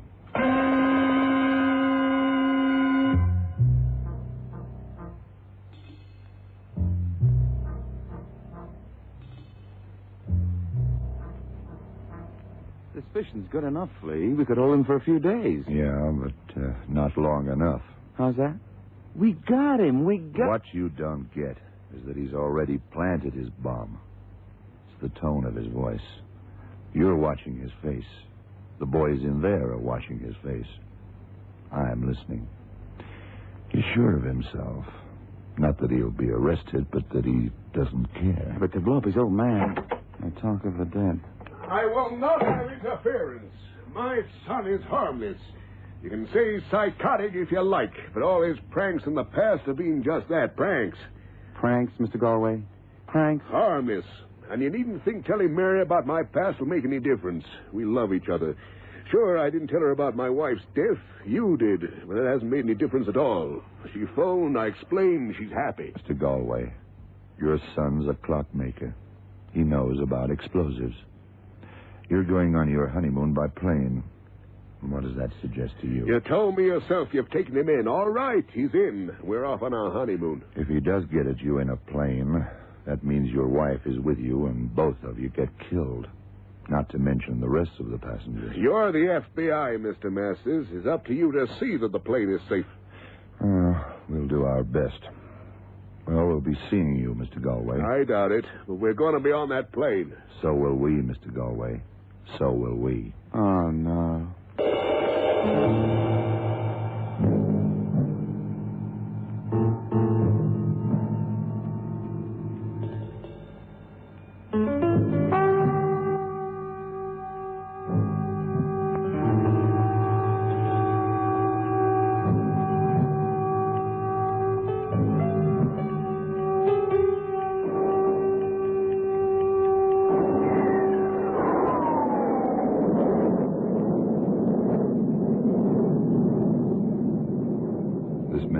Hostess gave me.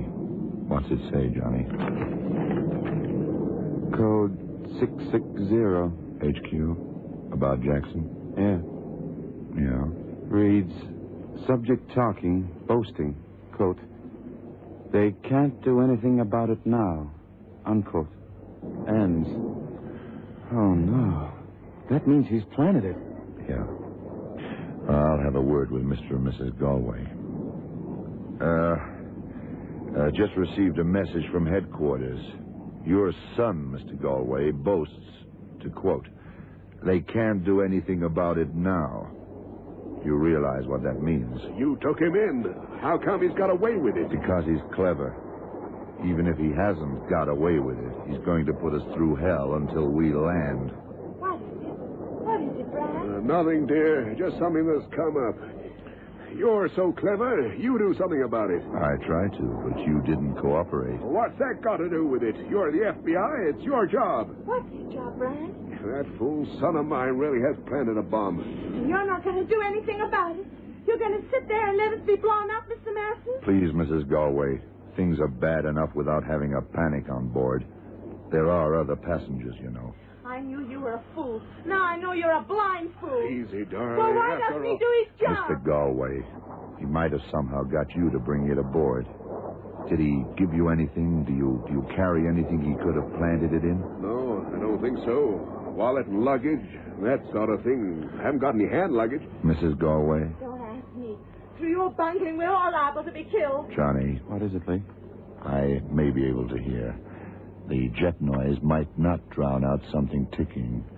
You go along to the flight deck, tell the captain who you are and what's happened. Tell him to stand by. Right. Don't rush.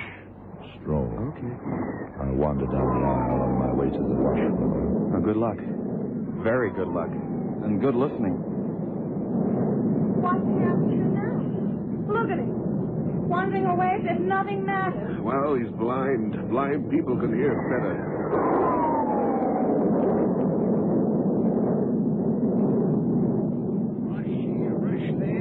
I lived in Denver all my life, and believe me, travel's not for me. Pardon me. Huh? You're Mr. Buckland? I don't know you, sir. We met in the clockmakers. Oh, did we? Well, I don't remember. When I travel, sir, I prefer silence rather than idle chatter with strangers. Silence, sir. It's golden. Silence. Silence. Of course. The one thing that'll set it off that's silent. I don't get you, sir. A package. He gave you a package, the clockmaker. Sure, a retirement presentation. I took it in to get the engraving altered. Have you got it with you? I don't see, sir, what that's got to do with you. Have you got it with you? Lee, the captain says... That package this man collected from Jackson's when we were there. Is it here? Sure, it's on the floor. Here, I don't know what you think you're doing, but I was... FBI. I got it. Get the wrappings off.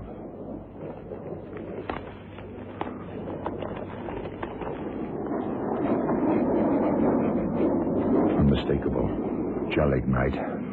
Where would it be? In the base? Yeah, it unscrews. A barometer? Aneroid? The higher the plane goes, the lower the pressure. The needle moves. Yeah, there's a wire across, but just wait a minute, Lee. The plane is pressurized. Not the luggage hold, Johnny. That was the chance our friend Robert, the clockmaker, was hoping for. A bulky, awkward package like this will normally go in the luggage compartment. But Robert wasn't to know that we were going to search the plane and luggage. So, with the delay, there was no time for Mr. Buckland here to send his package luggage freight. Instead, he took it as hand luggage. And thank heaven for that.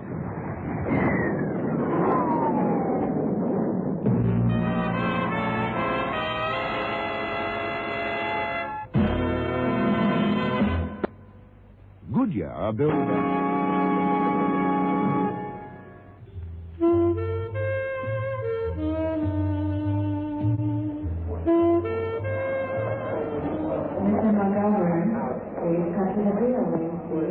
L.A.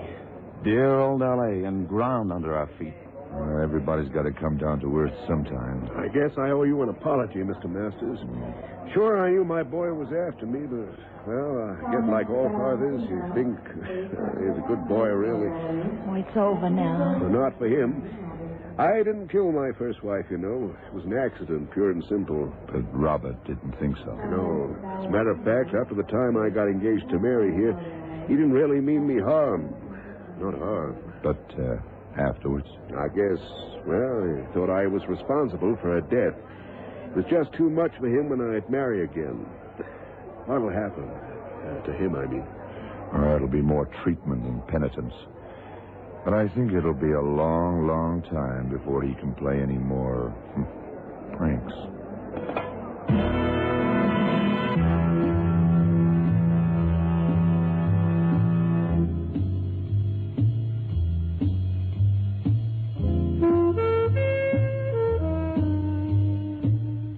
So ends tonight's Sounds of Darkness, presented for your entertainment by the Goodyear Tire and Rubber Company, makers of world-famous passenger tires, truck and tractor tires for every requirement in South Africa's farming, commerce and industry.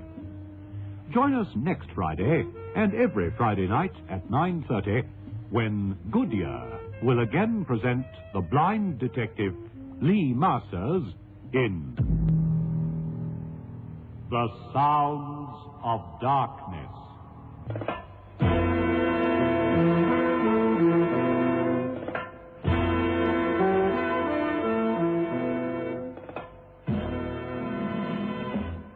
I'm sorry, Lee, but we have to go.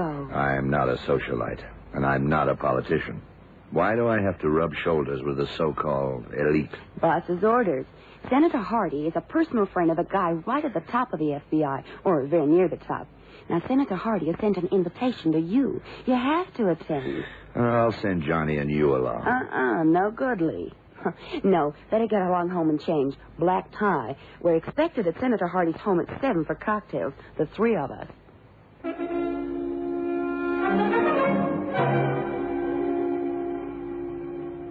Goodyear presents The Sounds of Darkness.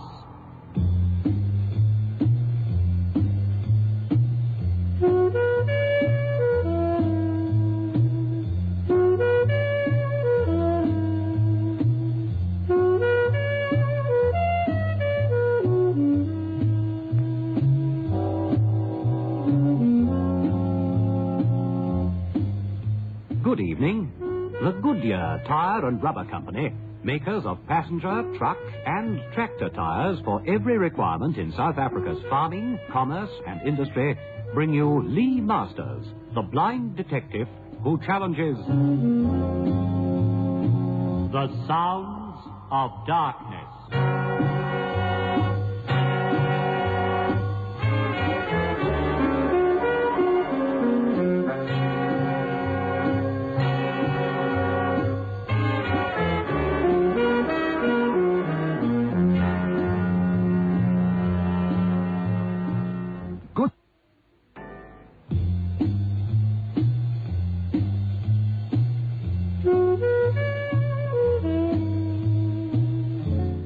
In tonight's Sounds of Darkness, you will hear Tony J. as Lee Masters, James White as Johnny Bridges, and Elaine Lee as Samantha Darlington.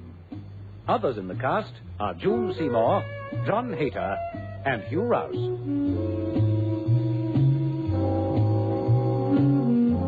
Now let's join the world of Lee Masters in tonight's Sounds of Darkness for 2 pins.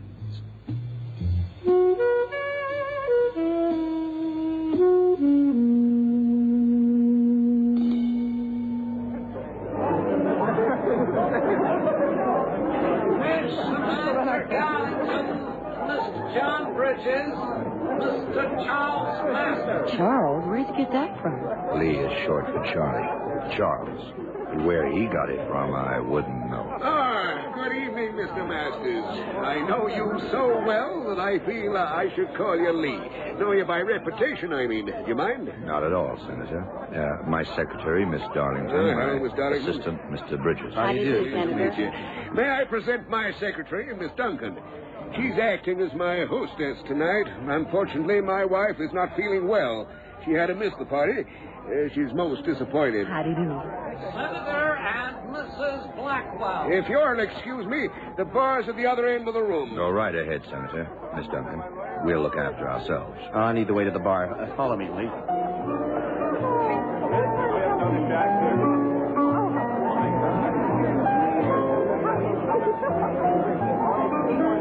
Something soft for you, Lee? Please, but you go ahead. We're off duty for once. I'll have a blow bar. You, Sam? I think I'll be a real Southern belle and have mint juice. I'll get the barman's eye. What does this place look like, Sam? Well, like I told you as we came out the drive, it's more like a castle than a private house. Built, well, I guess they'd call it Moroccan, Moorish style, you know. Pointed windows, big dome to the room, and on a very grand scale. We're in what is obviously the banqueting hall. Grand stairway curves down from the upstairs. Really? How many stories? Ground floor and one upstairs. Very, very expensive, the whole set. Here you are. Mint julep for Madam and thanks, root beer for Johnny. you, Lee. Oh, thanks. Wow, see the band that's playing? Must have cost a fortune to lure them away from Las Vegas. Hey, Sam, would you care to? Well, I don't know. Oh, don't worry about me, children. Go ahead and enjoy yourselves. It's later than you think. How about it? Oh, Johnny, I'd love to. And I hope you put on your dancing shoes. Daddy's really going to jump tonight. Jump by all means, Daddy, but not on my feet.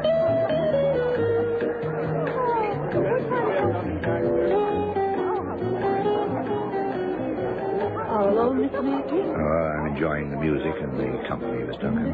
The company? Yeah, I've been eavesdropping into some very interesting conversations. Lucky for the people concerned that I'm not a gossip columnist. Senator Hardy was so pleased that you were able to come. What's the shindig in aid of? Oh, well, in the world of politics, nothing is done without a good reason. This particular reason is to introduce the man that the senator's backing for the district attorney of New York in the next election. Oh, who's that? His name is Meredith, John Meredith. Yeah, I heard the name. Oh, so now you know the reason for the party. But I don't know the reason for inviting me. Oh, why, Mr. Masters, you're a celebrity. That's the only reason. The price of fame, you know. That's good for my ego, Miss Duncan. But I wonder if that is really true. Why, what do you mean, Mr. Masters? Oh, nothing. Maybe I just have a suspicious mind.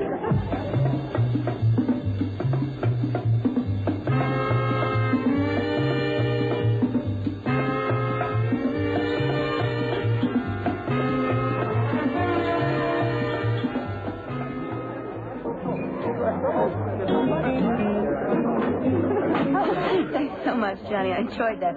Whew, that's enough. What do you mean enough? Not tired, are you, old lady? 4 dances in a row is enough to remind me that I'm closer to being an old lady than I was 5 years ago. What's the time, Johnny? 5 after 10. You think maybe we could make a duck for it? I've had enough socializing to last me for 10 years tonight. Well, I suppose we could. Look, if you and Sam are enjoying yourselves, just find our host for me, and I'll make my apologies and phone for a cab. You two don't have to tag along with me. Oh, here comes the senator right now. Well, Mr. Masters, I'm sorry that I have neglected you all evening.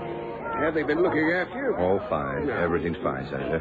But I think if you'll excuse me, I'll call it a draw. My bed is calling me. You want to leave? Oh, I wouldn't hear of it. The party's only just starting. Well, Mr. Bridges and Miss Darlington will stay on, but I think if you don't mind, I'd prefer it if you'd excuse me. But it can't be 10:15 yet. Have another drink. I've had so many root beers that it's coming out of my ears. Well, some more to eat then. The buffet is scheduled to run right through till breakfast. Really, Senator, your hospitality overwhelms me, but I think... What was that? What was that? It sounded like a shot. Good heavens, I hope... Well, it came from this side of the house, I think. Let's follow him, Johnny. Don't lose him. Okay, Lee. Hang on to me. I'll push... Excuse me. Good heavens, I hope I'm mistaken. That shot seemed to come from my wife's room.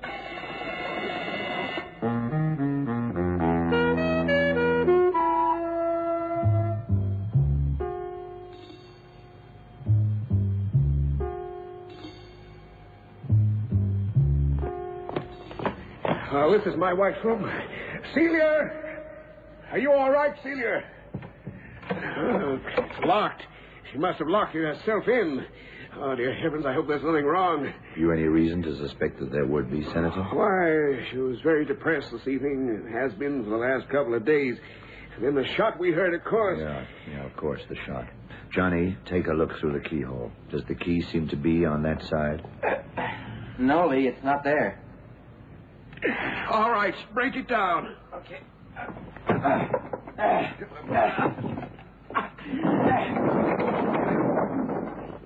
Senator, I must ask you to allow my assistant to go into the room first. Oh, very well. Go ahead, Johnny. Looks like she's been shot. She's dead, all right.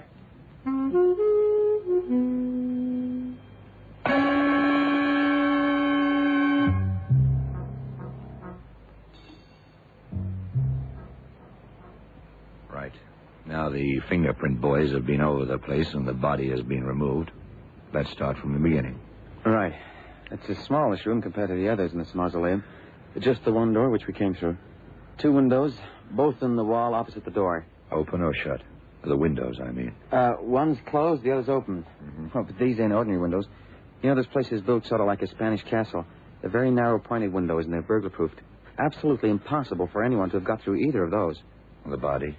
She was sprawled over her writing desk, to the right of the door as you come in. A suicide note on the table. A gun found on the floor beside a chair. A .22 Italian pistol. And the key to the door was found on a small ornamental table right in the middle of the room, huh? Oh, that's right. Oh, look, Lee, what's bugging you? It must have been suicide. The key was on the table inside the room. The door was locked. No other way out of the room. Yeah, I know. Classic sealed room. Like a darn detective novel. But it must be suicide, mustn't it? I mean, unless it was an accident. I don't like it, Johnny. But it can't have been murder. If it had been, the murderer would still have been in the room when we unlocked the door with the other key, wouldn't he? Well, that's what we're supposed to think, Johnny. That suicide note. Where is it? Oh, the fingerprints boys took it with them. See if I can remember it. It was oddly worded, I remember. Yeah, hang on. It's coming back. Yeah, I remember now. I can't take it anymore. This is the end. Celia. As you say, odd. Very odd. But its meaning is very clear. Is it? What couldn't she take anymore? Well, life, I suppose. Yeah. Well, what is it, Lee? This is murder, Johnny. Huh? I'm sure of it. But how? I mean, a room locked and the key inside, no way out? That shot. Did you hear it? Well, sure, we all heard it.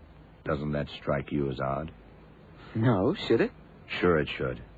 This house is built like a castle, thick walls. We were in the ballroom, the other side of the place. There was a band playing, people shouting, talking. And the murder weapon is supposed to be a tutu. Yeah, now I get you, of course. Would we have heard it? No, we wouldn't. For sure we wouldn't. But we did. Well, that's what first made me think there was something screwy. What we heard was a high-powered rifle shot, not a pistol. A rifle, Johnny. And it sounded to me at the time as if it was fired outside. How about that? The open window? Yeah, have a look outside. I'll bet you'll find a couple of footprints outside the window. And maybe, if we're lucky, a cartridge case. A cartridge case from a rifle.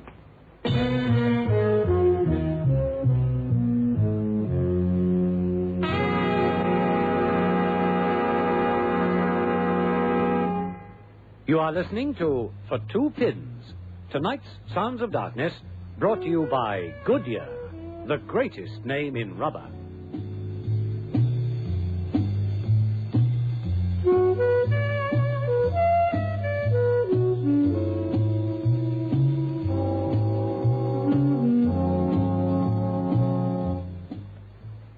You're right, Lee. You're absolutely right. Cartridge case? Yeah. And in the soft earth of the flower bed under the window, a couple of perfect footprints. So, very interesting. How big are the footprints? I phoned the lab boys to get down here again, but they look pretty small to me. Well, come to think of it, very small. What size feet has the senator got? Hardy? Oh, no, he's got pretty big feet, I think. He's a pretty big man. Well, it doesn't always follow. Have a look next time you talk to him. Yeah, okay. Now, wait a minute, Lee. The senator was with us when we heard that rifle shot. He couldn't have fired the gun. That's right, Johnny. He couldn't. So the suicide was a fake job. She was shot through the window. Is that the score? It would seem like it, wouldn't it? But who? And why? Like you say, at the time the shot was fired, Senator Hardy was talking to us. You know something, Johnny? It struck me as a bit odd at the time. But didn't you think that the senator was very disappointed at the idea of me leaving? Yeah, come to think of it. I mean, what am I in his young life? Why the heck couldn't I go if I wanted to? But he was most insistent that I stayed. Unnaturally insistent, I thought. Didn't you, Johnny? Yeah, I suppose you could say that, yeah. I've been puzzled from the start as to why we were invited to this joint in the first place. I'm no politician. I'm no use to the guy or of no interest to the guy. Not in the normal course of events. But supposing he wanted to establish an alibi. How about that, then? What better alibi could he have than the fact that he was standing talking to me at the time the shot was fired? You're right, of course. But it is an alibi, a perfect alibi. He was standing talking to you. So he couldn't have fired that shot, could he?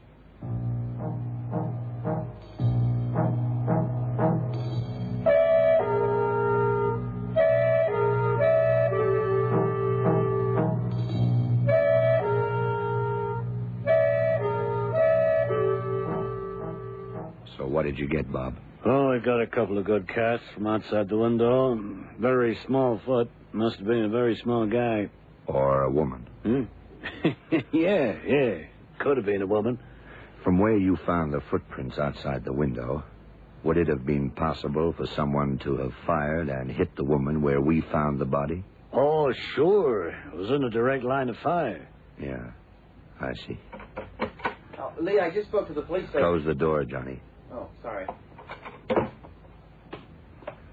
I spoke to the police surgeon. Yeah, so you said. Let me make one of those inspired guesses that fill you with amazement, shall I? Oh, you can't guess this. The theory that she was shot from a rifle outside her window doesn't hold water anymore, does it? I mean, now that you've heard the doc's report. No, that's right, it doesn't. Because the doc has decided that the little 22 was the murder weapon after all. Am I right? For Pete's sake, yeah. Yeah, you're right. She was killed by a bullet from the gun that we found on the floor beside her body.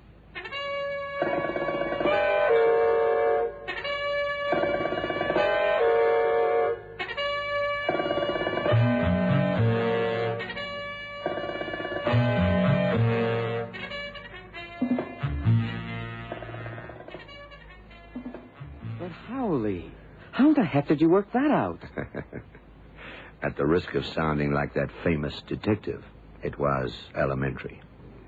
You see, a rifle fired at that short range would have blown her head half off to begin with. Second, the bullet would have emerged from the back of the head, and we would have found it in the room.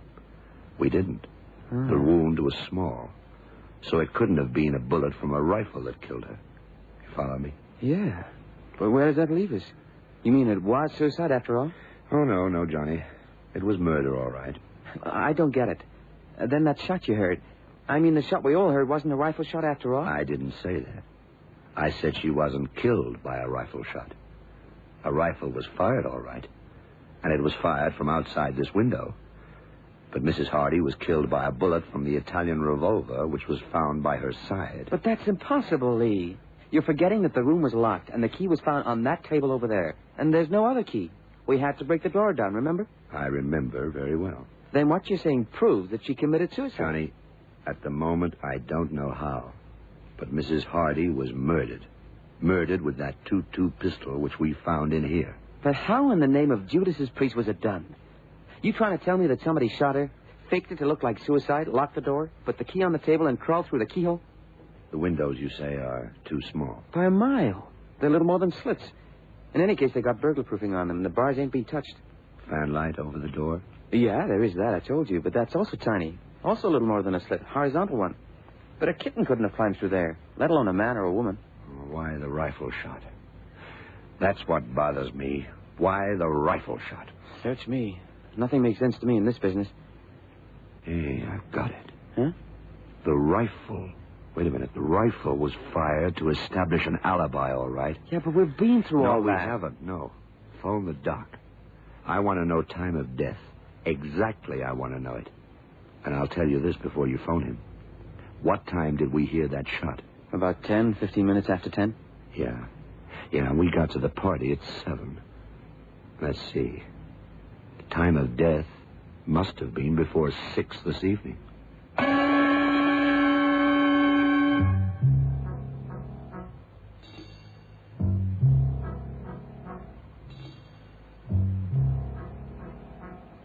Yeah, thanks, Doc. Bye. Well, I'll be a monkey's uncle. Well? Time of death between 4 and 6 this evening. That's what he figured. But how the heck did you know he was going to say that? The rifle shot, Johnny. What other reason could there be for someone firing that shot? We had to hear it. That's why a rifle was used. We had to hear it over all the noise. And the reason was to establish a time of death. Yeah. So we would think. A time of death when the senator was talking to me. So he couldn't be the murderer. That's right. Again, we're supposed to think that. But it's him, all right. Huh? He's the murderer. Well, I'll be... He shot his wife. He shot her before any of the guests came to the party, and he rigged it to look like suicide. He couldn't shoot her too much before the party. Otherwise, rigor mortis would set in, and everyone would know that she wasn't killed at the time she seemed to be. Now, hold it, Lee. Hold everything. You're forgetting one important fact. The room was locked. The key was on a table in the middle of the room, and there wasn't another key. We had to break the door down to get in. So, admitting your theory for the time being, Senator Hardy planned the whole thing, killed his wife, shot her early this evening, and then either took the body to her room or shot her there. It doesn't matter which at the moment. But then what? How then did he lock the door and leave the only key inside? Well, that's just one little problem we have to solve. That and the suicide note. That table. The table where the key was found. Where is the key, by the way? It's still there on the table, right where it was when we came in here. No prints on it. Anything else on that table? No, nothing. Oh, hang on, wait a minute. Yeah, a pin. A pin? Yeah, an ordinary pin. That's all, nothing else. Wait a minute. Take me over to that table. Oh, it's right here. Here you are. Thanks. Uh-huh. What do you see here, Johnny? Here. Right here where my fingers are. Nothing. Oh, I see. Now, wait a minute. That looks like pinpricks. Try again. They're not pin pricks. No, that's right. They're deeper. Two little holes. I'll tell you what they could be. They could be the holes that would be made if somebody stuck 2 pins in the top of the table. Or stuck 1 pin in twice, huh? Of course. That's it. 1 rehearsal. And 1 when he actually did the job. Johnny, I want you to get Senator Hardy and his secretary, Miss Duncan, here. They did it. He killed her, and she fired that rifle shot to establish a false time of death. Bring them here. And I only wish I could see their faces when I tell them that they'll go to the chair for this.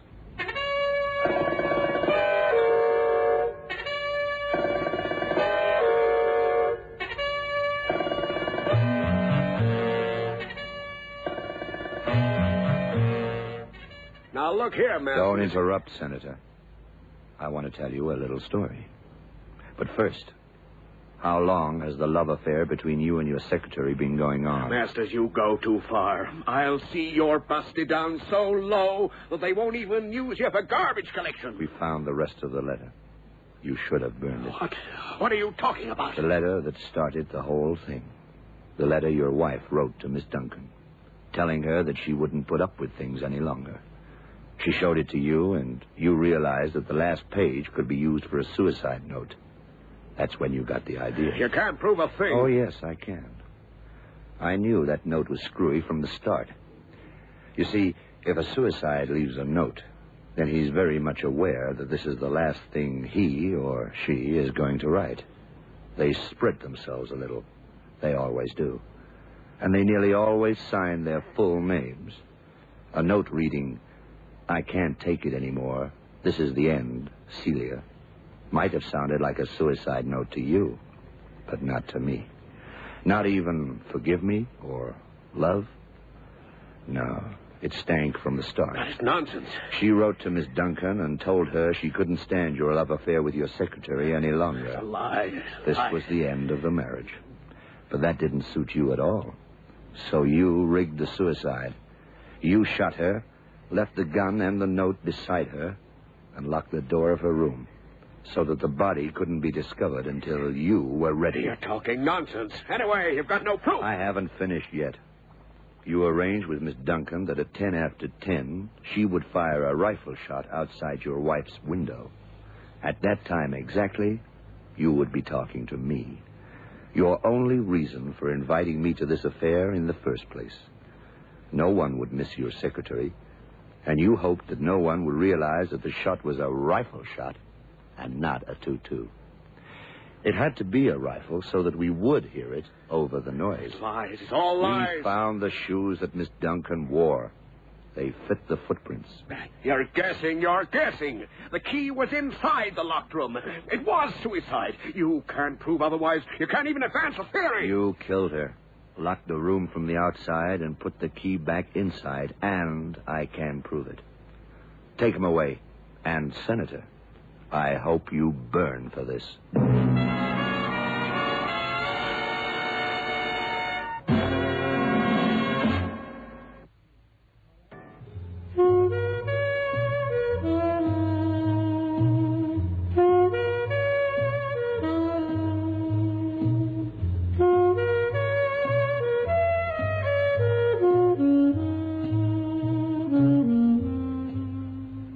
How did he put the key back inside? It don't make sense. The pin, Johnny. The pin and the slit over the door. That's how he did it. I still don't get it. Look, he shot her. He went out of the room and took the key. Yeah. He locked the door. Uh-huh. But before he did that, before he went out and locked the door, he took a pin. An ordinary pin, and he tied cotton to it, just below the head. Yeah, I'm with you. Then he stuck the pin in that table where we found the key. The other end of the cotton he led through the slit over the door. Yeah. Then he went outside the room, locked the door, stood on a chair or something, threaded the cotton through the handle of the key, and let it slide down. Of course. Through the slot and land on the table inside. Then he pulled the cotton free. But the pin was left behind on the table. Yeah. You know, if it hadn't been for that pin, I wouldn't have known how it was done. And our friend, the senator, might have got off.